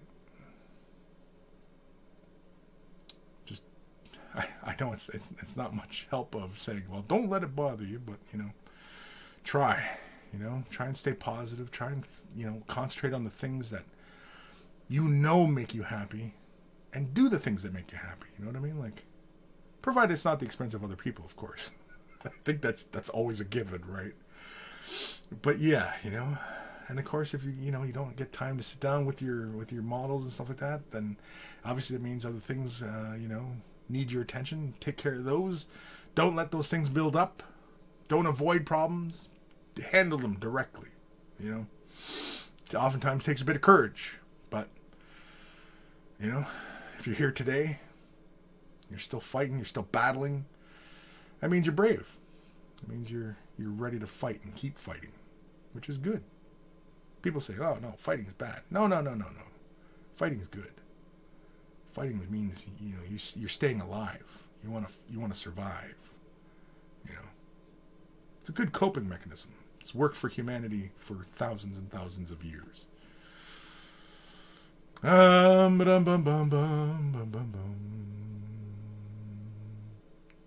John's Chop Shop GoFundMe. Hashtag Monkey Lord needs new throne. No, don't do that. Razio, my table has looked like that often. Oh, like all just cluttered up with models? Yeah. Sometimes it's nice to have all your collection in front of you and you go, wow, okay, I got all this done. Provided it's a lot of completed stuff. Because then you go, you know, good. Because then you like clear off a space in your work area. In fact, I recommend everybody do this. Clear off a space in your work area for your completed projects. Just your completed. Don't have... The rule is no unpainted things. Just have just painted projects. And concentrate on just one project at a time. Right? I know some of you guys are working on armies, things like that. And that's a tough one. But, you know, just try and have few projects in front of you. And if you have a whole bunch of models and stuff on your work area where you're painting, put them aside. Put them somewhere else. Just, you know, if you've got like a rhino and a tactical squad, just have a rhino and a tactical squad in front of you. If you've got like, you know, 5 tactical squads to do, put the other 4 away. Don't even take them out of sight. Don't even look at them, because you're not even going to touch them right away, right? Just have the one tactical squad in front of you, or the rhino, or both. Work on your tactical squad and say, you know what, I'm going to finish the tactical squad, and then I'm going to work on a rhino. Then I'll work on a tactical squad. Then I'll work on a character. Then I'll work on my land raider. And then I'll work on a tactical squad. And then, you know what I mean? And just, you know, go on about like that, right? So, yeah.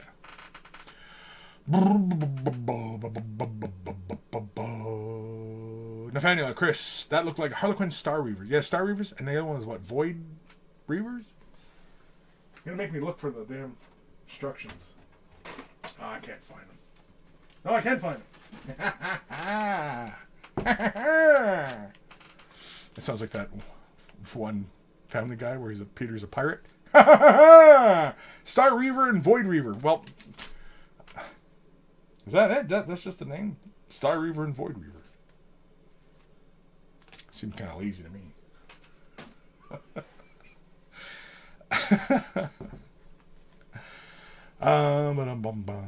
Rezio, I am unfortunately behind my orc commission, or at least I feel like I'm behind. No, say it isn't so.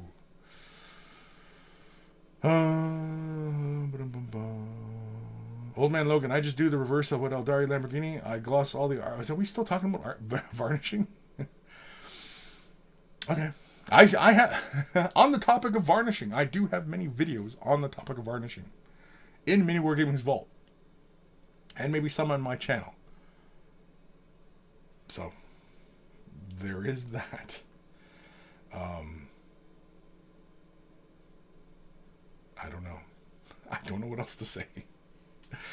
Fire Drake 18. I need my unpainted models staring at me, judging me. But that but then see the problem with that though is then you start feeling kind of guilty because you've spent all this money and you're not doing anything with it, right? You're like, you know what I mean?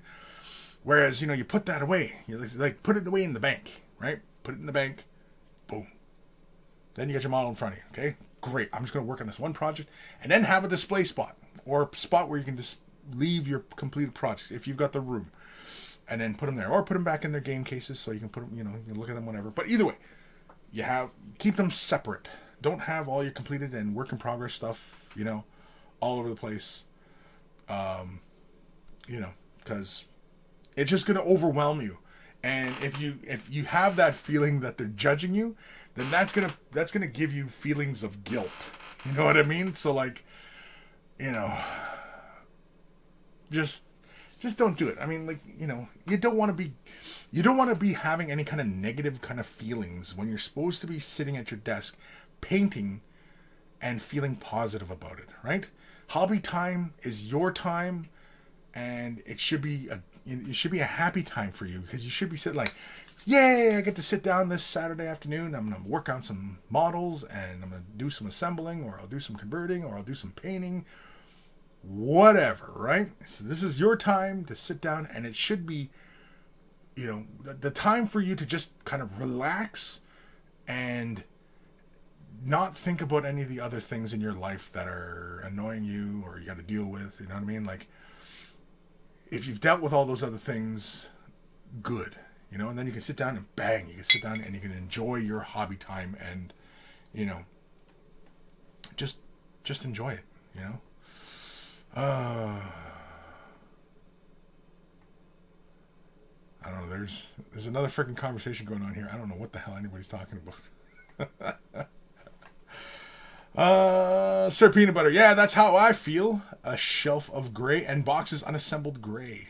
Rip. Yeah, you know, like, don't have that stuff. Now, I mean, if it's sitting in boxes, but, you know, like off to the side, whatever, that's not quite as bad. Unless, of course, you've got a wall full of, you know, boxes that you know you have to get to. I know, like, a lot of scale modelers, that becomes the scenario where you got just the shelves and shelves of models, right? Like right now, like my Star Wars collection is like I've got a bunch of boxes of Star Wars stuff, and there's still other Star Wars stuff I need to pick up because the B-Wing came out from Bandai. I still haven't even picked that up yet. Bad, I know, bad, Kris. Oh wait, that ring hit me right on the knuckle. It's stingy. Anyway, yeah, so I'm behind on my models as well, like my models, not my miniatures. Miniatures, models. I don't have any of my models up. I should bring some of my Star Wars stuff home and like have them dangling in the background kind of thing. Anyway, yeah, so don't have those projects looming over you because, again, it's just gonna give you guilt, and guilt's a negative emotion. When, you know, guilt doesn't help, and so, you know, sitting down to hobby time should be happy time. It should be happy time that you're getting to sit down and enjoy something that you, at a very basic level, love and enjoy. It just brings you back to, you know, when you were happier days. I know, like, you know, some of you older cats out there, you know, life, you know what I mean, families and responsibilities and stuff like that, and got to take care of a lot of stuff, right? But when you get your hobby time, you're like, right on, and I'm gonna enjoy this. And, you know, maybe it might only be an hour or two you get a week kind of thing, but that's an hour or two you enjoy, you know, and you're looking forward to it, and you know what I mean. And so, yeah, you know, it should be free of all those negative things. This is, you know, and especially if you're doing your hobby and you're listening to me after the fact, and, you know, like after the fact, meaning that it's not live and you're listening to, you know, with this whenever, while you're just kind of having this in the background, this should be a happy time for you. It should be. If there's negative emotions here, then that means there's other problems going on in your life that you need to take care of. And to truly enjoy your hobby, you got to take care of the other stuff first, because it's more important. Anywho, Old Man Logan, we stopped listening about 5 minutes ago to Kris. Sorry, we'll pay attention now. I don't care. I don't care what you do. I mean, you guys can sit there and talk all you want. I mean, it's kind of rude. It's going on here. Really, you could have went over to Discord and carried this discussion on. But whatever. I don't care. Johnny's Shop. The B-Wing kit is so good. Why did you get one, Johnny? Did you get one? Because I mean, like, it's 172, right? So it should be about like this big, right? Oh man, I gotta get the B-Wing. You know what? Another one I wish they would do is the well, I wish they'd do Dash Rendar's his freighter, and I wish they would do the TIE interceptors. I think the three-winged plane, three-winged TIE ships. I wish they'd do those ones. That'd be really cool. Like I kind of wish they'd do more of like just like the Star Wars canon type stuff. I think that'd be really cool. Noah Berg 2017. I'll donate if you show your ass. I had a snappy comeback for that, but I can't. I mean, every week I show my ass. It's right here. You know what I mean? Like, oh man, Logan, Kris talking about hobby time makes me happy. Dr. Santos, hobby time is hobby time, not family time, work time, save the world time, or naughty time. If you can, how like some people want to take their hobby and make it their job, kind of like what I've done, right? Like I've taken my hobby and it's become my work. Could you imagine if you can make naughty time hobby time? Or naughty time work time? What if you could take naughty time and make it save the world time?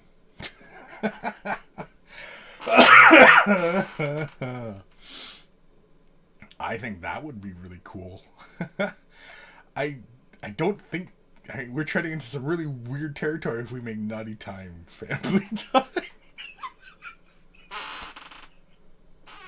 Oh, that was awful. Yeah, ignore all the... You know what? I'm going to have to edit this video and just ignore that. Erase all that part. Eldari Lamborghini. At least we are on topic. At least. Kinda. Sorta. Reziel. I'm listening to you, Kris. In fact, at work, not doing anything else. So hobby time has become work time. And work time is hobby time. I gotcha. Reziel. Outrider. Outrider.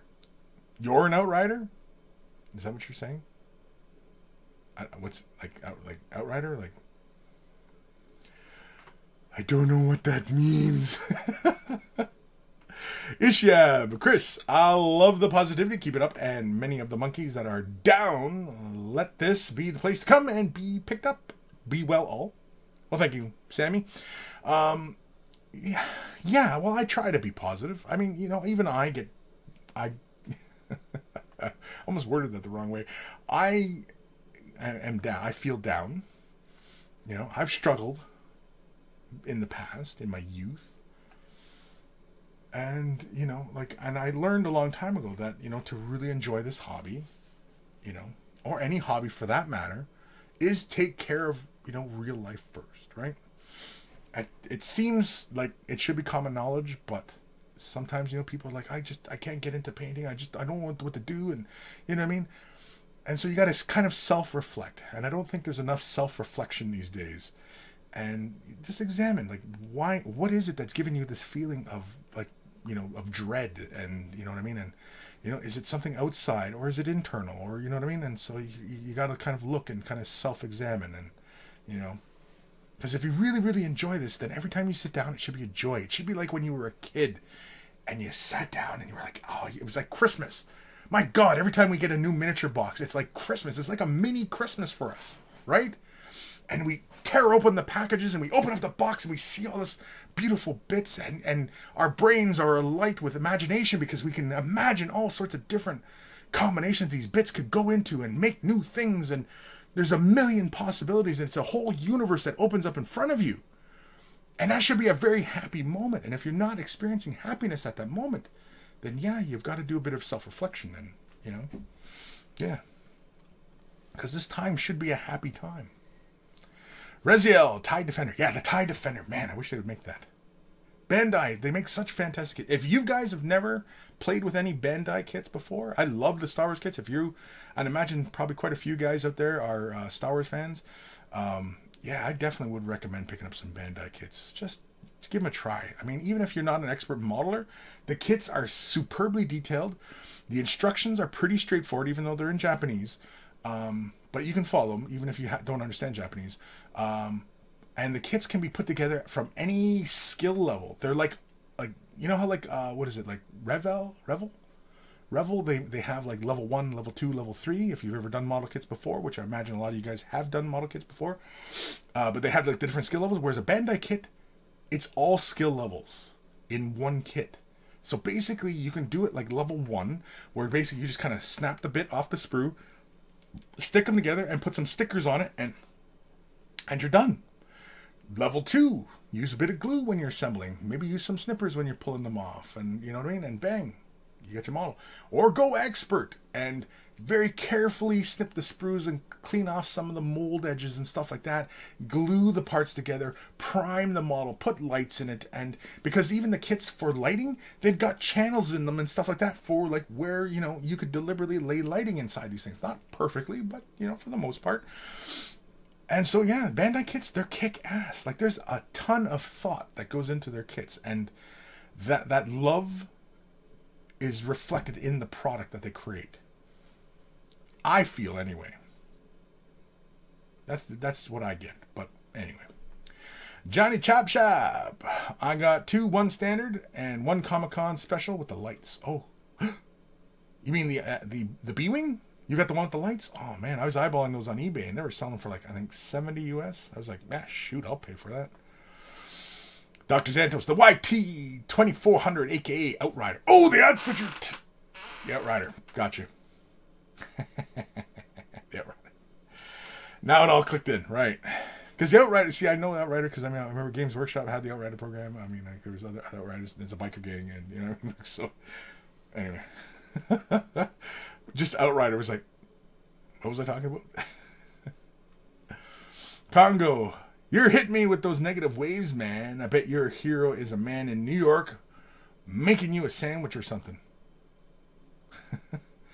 Yeah. New York. I kind of wish I was sitting in New York right now having like a pastrami sandwich or something. That would freaking be awesome. Anyway. Fire Drake at Kris. That's why I've been focusing on smaller projects like Kill Team, because hobby time is my time. Exactly. Yes. Exactly. That's it, man. That's it. You know? I know some of us have, you know, some big projects. Some of us are commission painters and stuff like that. And, you know, if you're a commission painter, I mean, hopefully you aren't taking on commissions that you can't fulfill. Hopefully you're not doing that, because that's just going to make you look bad, you know? Of course, you know, unless, of course, your customer says, yeah, I'll see you in 6 months. You know, it's a box of Space Marines. See you in 6 months. Well, then, you know, you can put some spit and polish on it, right? But you got plenty of time, especially if time's very limited for you. But, you know what I mean? The commission painters, you should be able to, you know, do a quick turnaround. But anyway, yeah. Old Man Logan, naughty time as work time. I just can't do that on camera, dude. Nathaniel, Kris, naughty time and work time is called prostitution. Oh yeah. Right.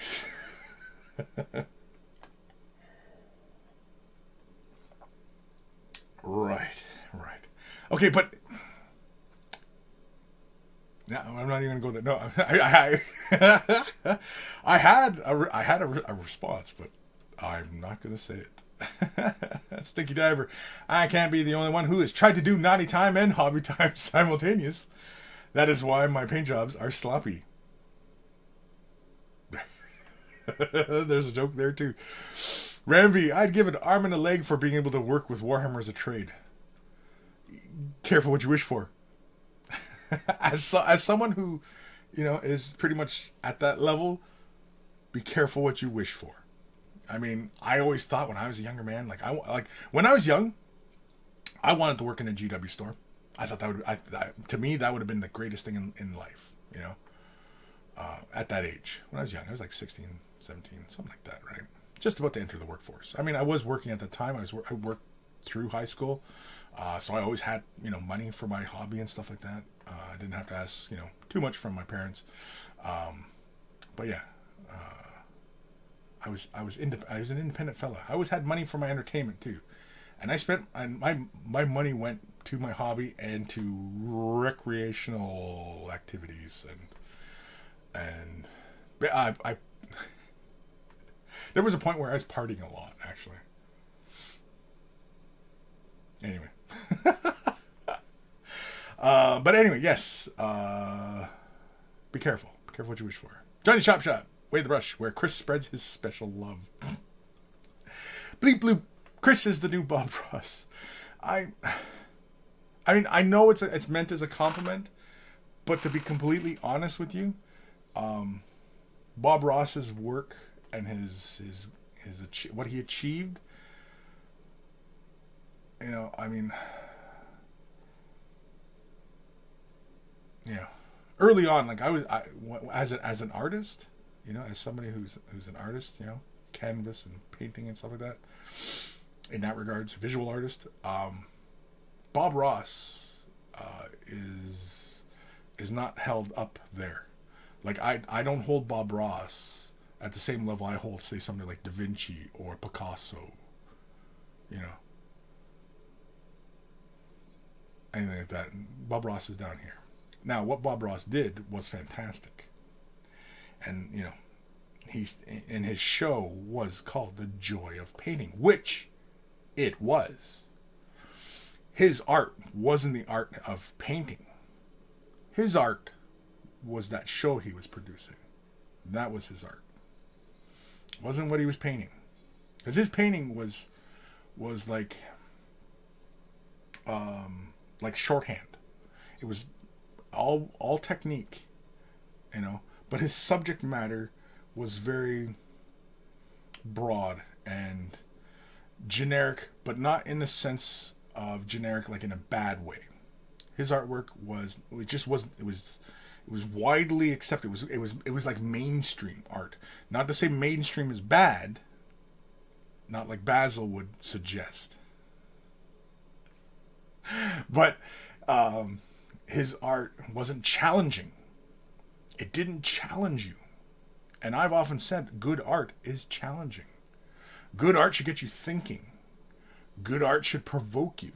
Should provoke a response. Sometimes you might be offended.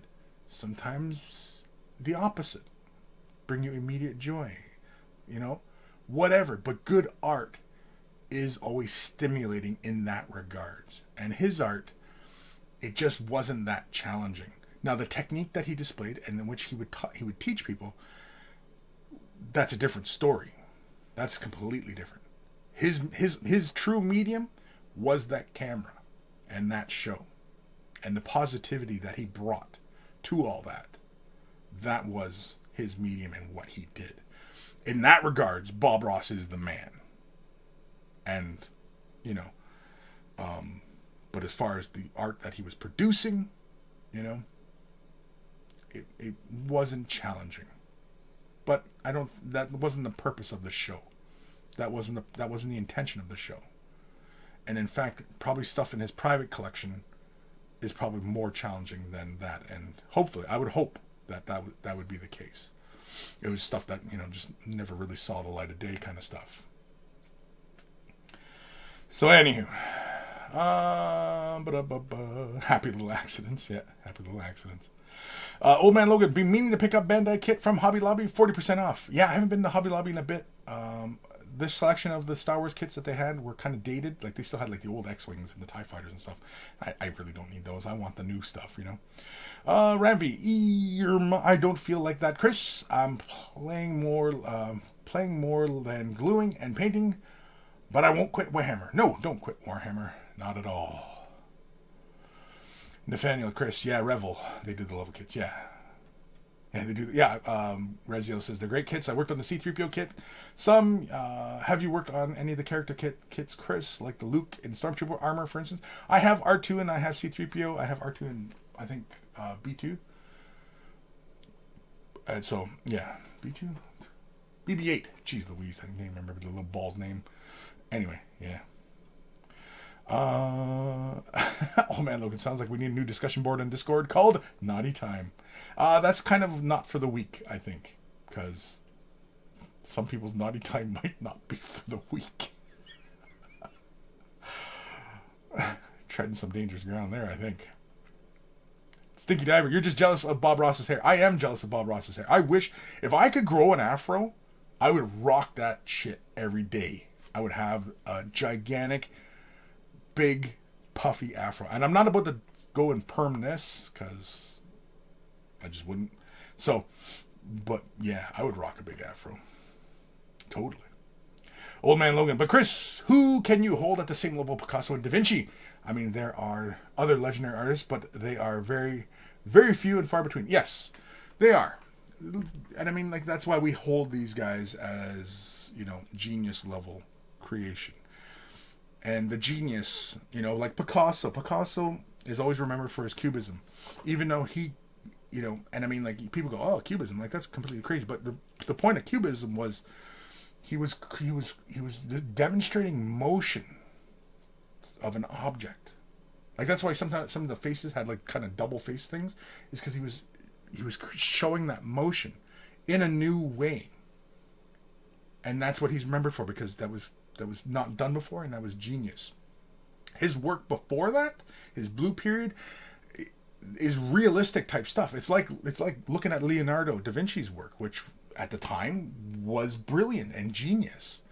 You know, nobody did it the way he did up to that point.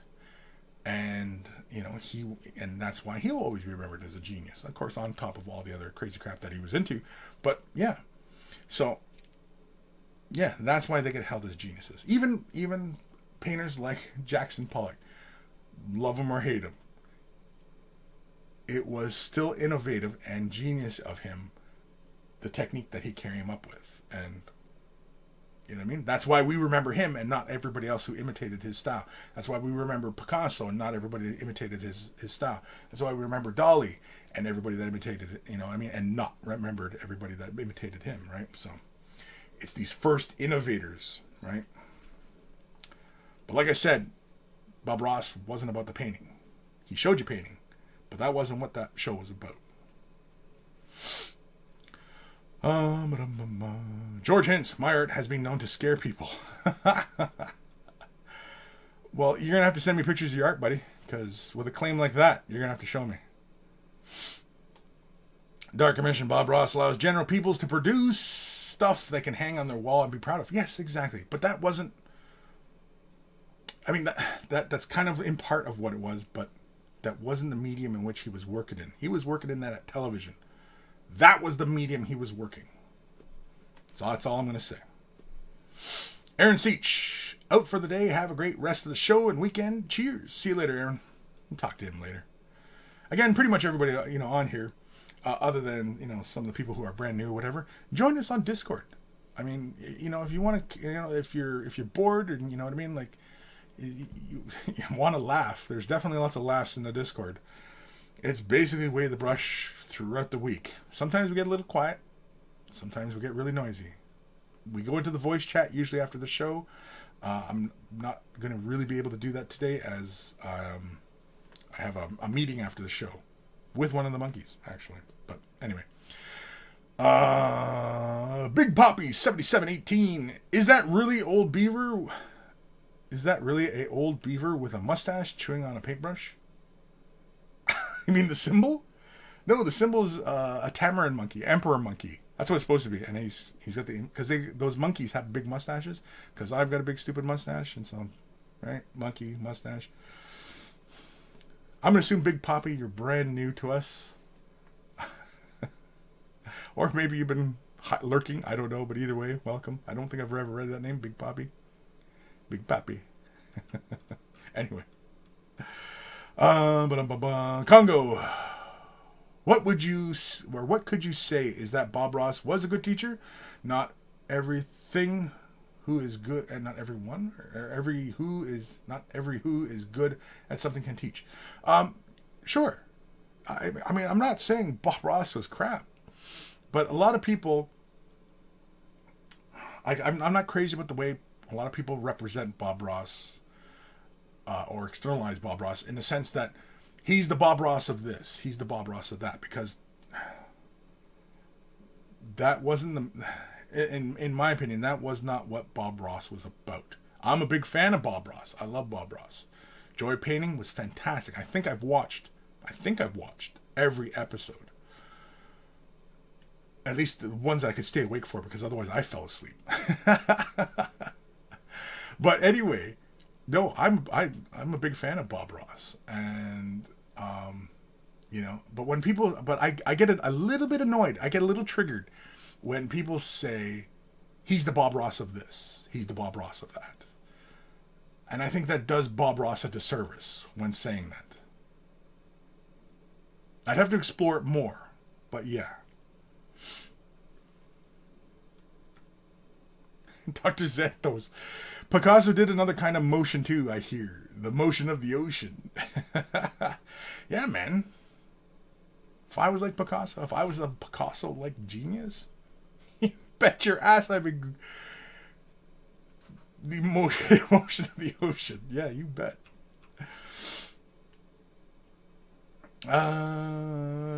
Stinky Diver. You start us off on a Jackson Pollock tangent, and you can kiss all those other emails goodbye. We'll be here all day. Oh yeah, geez Louise, we only got 8 minutes left to show. I got one more email to take care of. So it wasn't a short show. I only had two emails to do today, and you guys got to keep sending those emails in, man. Keep sending them in. Nathaniel, Kris Bello. Van Gogh wasn't considered a genius before long after his passing, so who knows? Maybe one of us will be considered genius one day for painting minis. Possibly. Yeah, I don't think it would be this cat being considered a genius. But anyway, it's possible. It's really hard to say.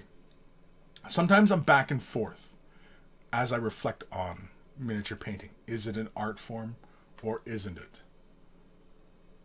Again, it's one of those things that I might have to write a paper about if I wrote papers.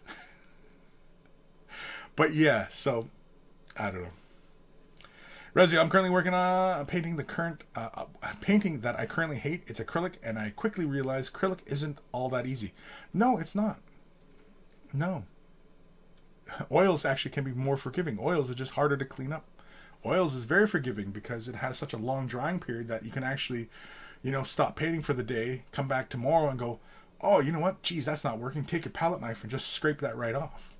Right? Whereas acrylic, even artist acrylics, it dries pretty darn quick. And it's like, oh, and that's commended. And you're like, oh, frick, screw it, and grab another board, right? Or reprime that. And then you're building this big layer of acrylic on your boards. And, it's just, yeah, no, it's just no fun.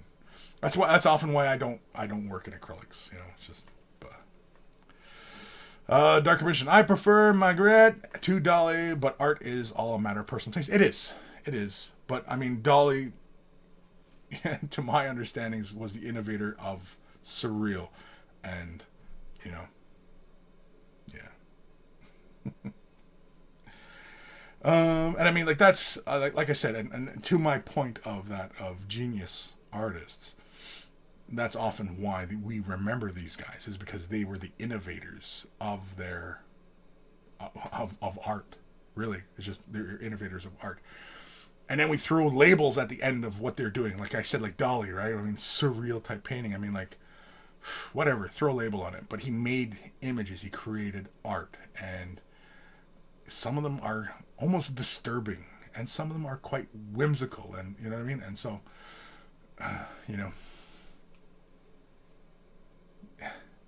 it was just vision.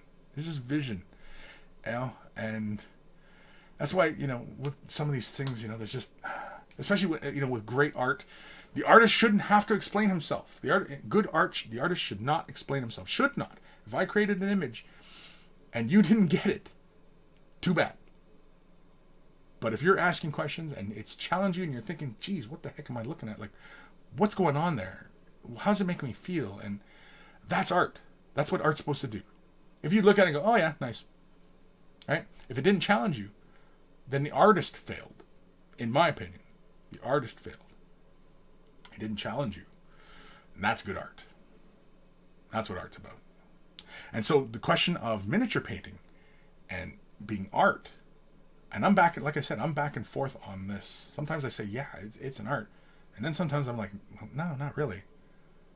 And sometimes I'm like, yeah, it is. No, it's not. You know what I mean? And I have this internal debate all the time when I'm on the subject. Because otherwise I could just shut down. I'll be in a feedback loop and I'll just kind of,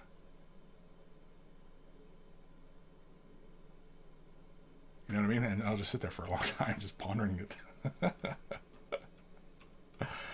Sorry, I'm kind of skimming through some of these comments here. I'm just Dark Commission Jackson Pollock was a drip. That's funny.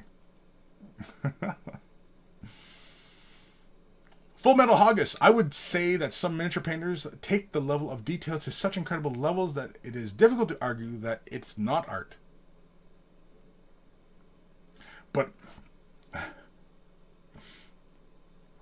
I guess maybe what the problem is my definition of art.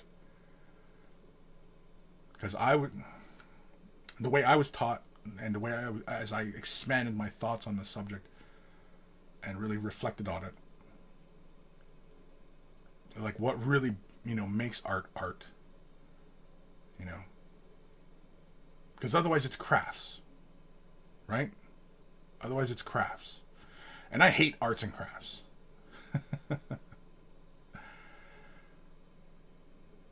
Like I recently did my coffee table, and I drew and did it, and I'd like to consider it art, but it was more crafty. The art was the composition I had in my mind, but what I executed was more craft. I don't know. It's on my Instagram. I did my coffee table and I did this kind of Ojibwe design on it and stuff, and so yeah. But anyway, let's jump to another email because we can and we should, and just to round out the day. And yeah, so here is a quick one. Headphones. email time. Email time. Oh man, that coffee was cold. So here is the email. Work in progress on the miniatures, Zealot Miniatures, and Brotherhood of Steel from Wasteland Warfare by Modificius? Anyway. Modificius? Does that even make sense? I don't even know. What am I talking about? Oh, for God, love of God, I hate when that happens. Can we zoom in without it going sideways? Excellent, we can. So, this is from Kris, Congo. Sorry, playing with the freaking buttons again. Okay, it's from Congo. Very good. He had a few questions on doing the skin, and I recommended him take the skin a little bit more contrast, and yeah, unfortunately, oops, let's have a look at this one. I'm going to blow that up, but I need to actually run out for a second. I'll be right back. Enjoy the picture.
Sorry, folks. I thought that could wait, but apparently it couldn't. And wasn't about to, you know, soil myself. Anywho, so we have this wonderful piece from Congo. And of course, you know, he's working on the metallics. Is there any plans, Congo, of doing any kind of weathering on the armor? Anything like that? I like the color scheme. It actually it's really quite strong with the solid bright red elements. I kind of like that. And I mean the armor and the metals and everything like that look really cool. There's lots of color depth. It actually goes up to a nice brightness. We got some. I don't even know what these miniatures are. Somebody out there can help me with that. Let me zoom in a bit here. Try and center these guys in the frame. Yeah, good enough.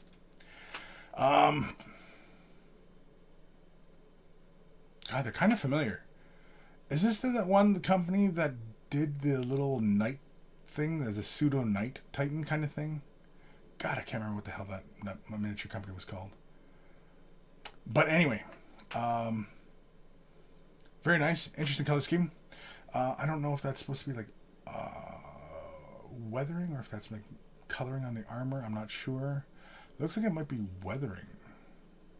So I kind of see something here, and I see it on the base as well. Let's have a look here. It's nice and bright. Would I be correct in guessing that you laid that down by airbrush? The surface, I'm going to assume that surface is from the casting, from the miniature itself.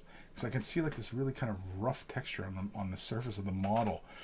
And I'm thinking that's the material. And I'm wondering if you wanted to have smooth armor, kind of like what you get, like say on the back of the calf here and other points of the armor. I'm going to assume that's a process of the manufacturing, but I could be wrong. I'm not familiar with these models, but in the future, if you wanted that smooth, get yourself some really, really fine emery boards or really, really fine sanding sticks, and just lightly buff that surface out before you prime. Just for future reference. I mean, if you're fine with that, if it's a gaming piece and you don't really care, then by all means leave it.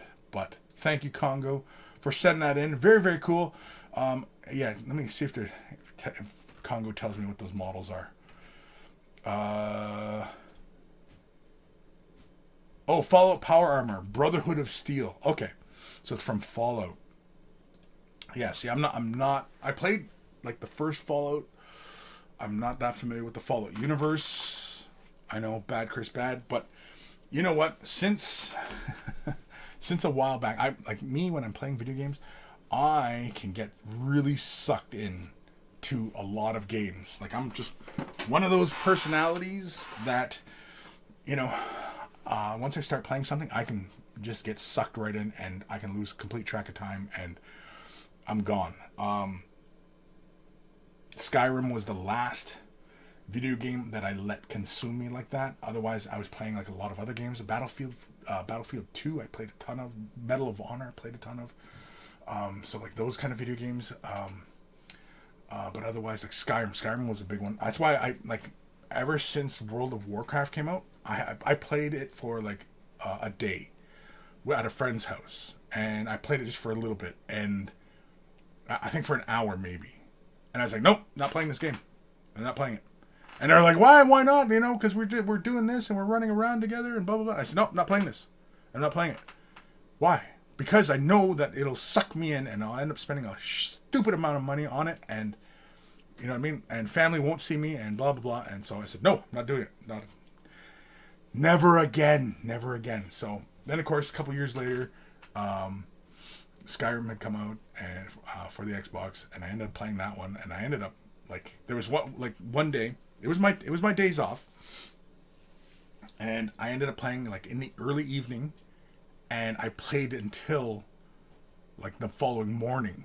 Like, it was all night long I played, and I wasn't doing a lot of quests or anything. I was just wandering around in the world.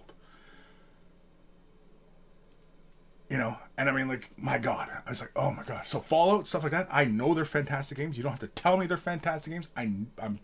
I believe you. I'm not playing them because I know I'll get sucked into them. One game early in my video gaming life, which, you know, pretty much all my life. Actually, I was born just around when video games first came out. But anyway, so video games have always been part of my life. But anyway, there was a game I played called Star Control 2. It was for, I used to own a 3DO. The Panasonic one. The nice, Panasonic? No, it was gold? No, I'm pretty sure it was the Panasonic. It was the big squarish one. It had, you know, it was like, it almost looked like a VCR at the time. Because this is the early days of DVD. But anyway, I don't even think DVD was out at that point. Just everything was like Laserdisc. It was early mid 90s. Anyway, the system cost a lot. Anywho, playing 3DO, Star Control 2, played it nonstop, hours on end, when I could, and yeah, and that sucked up a lot of my hours. And Dr. Zanto, Star Control, my friend loved that game. Star Control 1 was fun, had no story. Star Control 2, fantastic game, tons of exploring. You just go, it was mind-boggling how big the universe was in this game at that time. It was huge. Too bad he can't play the third game one coming out. Third game, Origins. I'm debating whether or not I'm going to buy that or not because it looks fun and I'm digging the style. I'm liking it. I'm liking.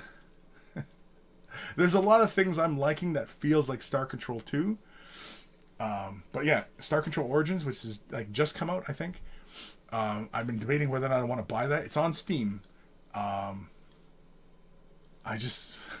my wife keeps making the joke that, yeah, if you buy the game, we're not going to see you for a long time. And I'm like, nah, probably not. But I hate it, man. I hate that. Just, you know, because you make progress in one thing and it's like, oh, then there's another mystery and you're like, oh, I gotta see what that is, and then oh, there's this other thing, and then oh, I'm just this close to this achievement. Oh, I'll go here and I'll get the achievement, and oh, you know what I mean? There's always something that just keeps sucking you in and it just keeps you playing, and it's like, oh man, and I can't stop. And so yeah, that's me in a nutshell, kids. Is I just can't stop. I just, you know. Big Poppy Panasonic 3DO. It had the first Space Hulk game, and I played the hell out of Space Hulk at that time too, because I was into 40K, you know, for so long, since Rogue Trader, right? And Space Hulk, yeah, I mean, Space Hulk is what got me into all this, like as far as Warhammer 40,000 and everything like that. Space Hulk was the gateway drug, because Space Hulk, I loved aliens. And I saw Space Hulk, and it was this armored man fighting a gene stealer in the hallway, and you know what I mean. It had all the right beats, and you know that's what got me in. And so the video game Space Hulk, and it was way better on the 3DO than it was on the PlayStation, because it came out as a PlayStation port, and the 3DO was way better. It had better graphics, it had more cutscenes, it had a better frame rate than the PlayStation. I think there was a later release which was just like the 3DO version, where it had much smoother animation, because like the Gene Stealer used to like kind of like move, and then when he made his attack, it would come in like that, and it like simulated like his claws coming in and hitting you, and then it would go, and then like the PlayStation, it was just kind of like a couple frames like that, and I was like, oh man, like this looks, you know, crap. Yeah, so yeah. Nathaniel, Kris, the game calls to you. Can you hear? Buy me. It screams, buy me. Well, the thing is I was thinking about picking up the game. And I was thinking about streaming on Twitch. Just me fiddling about in this universe and just kind of going around and, you know, exploring it and, you know, just playing it beginning to end kind of thing, right? And so, yeah. I want to play it, because I love the Star Control universe. It's fun. This seems like a departure from it, though. I don't know. I mean, I could be wrong, but yeah, it doesn't feel like the same, because I didn't see any Urquan in it, so I have no idea. But I mean, how many times can you replay that universe, right? So anyway, Fire Drake 18, Kris, just say no. You're becoming You'll be coming in late. Eyes bloodshot, mind wandering, while you're trying to give us painting tips. Nah, brah. Nah, brah. Nah, brah. Yeah, exactly, right? I mean, like, you know, the work would suffer, right? So, yeah. Probably shouldn't. Holy crap, it's 10 minutes after 2. I got things to be and people to do. So, if you're brand new to this hobby, you have questions, you want help on a color scheme, maybe you're a commission painter, you want to show off what you're working on, send your questions to Kris@miniwargaming.com. Of course, you can always join me on waythebrush.com. It is the central hub of all the silliness. Has links to all the social medias, the Instagrams, Twitters, Facebook, and of course Discord. Discord's been a lot of fun, so join me on Discord. We usually end up in the chat after Discord, in the chat after the show on Discord. And so feel free to join us in there as well. Kind of like a Way of the Brush after party type thing, but usually it's just us, you know, kind of talking silly and, you know, stuff like that. But anyway. Also, waythebrush.com also has links to the t-shirts. If you want to wear a t-shirt, Way the Brush, look like a connoisseur of all that is good and holy in this world, they're wearing a Way the Brush t-shirt. I promise you that. And, of course, if you have already purchased yourself a Way the Brush t-shirt, send me a picture of yourself in your shirt, and I will add it into the Monkey Shrine, because I just love to fill that thing up with all the monkeys and, you know, just having everybody's picture and just, you know, looking fantastic and proper and, you know, awesome. And, you know, because...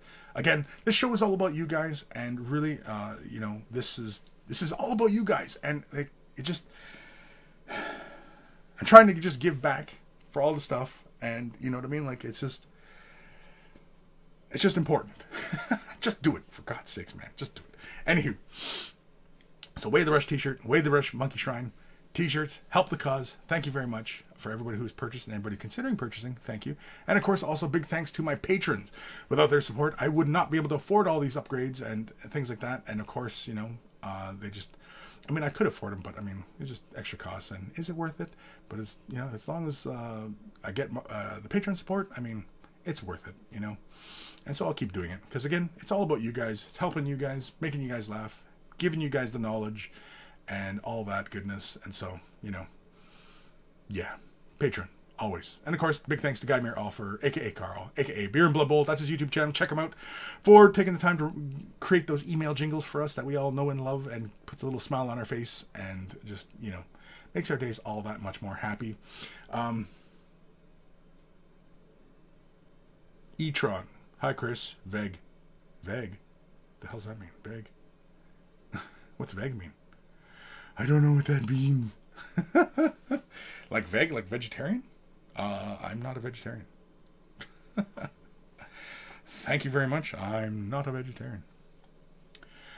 So anywho, again, thank you everybody sending in those emails. So be sure to send in more emails, you know, because again, it's all about you guys and answering your questions. If you guys didn't send me emails, I wouldn't bother with the show. I would do other stuff. Probably play Star Control 2. I'd waste my time with video games if I wasn't, you know, helping you guys out. So, thank you very much. I will see you guys next week. I think something's coming up, and we're gonna miss Way the Brush sometime soon. I think something's coming up. But anyway, take care of your brushes. They'll take care of you, and I will see you guys next week. I will see you guys next week. I will. Probably. Maybe. Possibly. I don't know. Oh yeah, great. It's frozen. Awesome. Love technology.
Go home. I don't know why you guys are still listening to this. Turn this off. Go do something. Go be productive. Get some painting done. Go for a walk.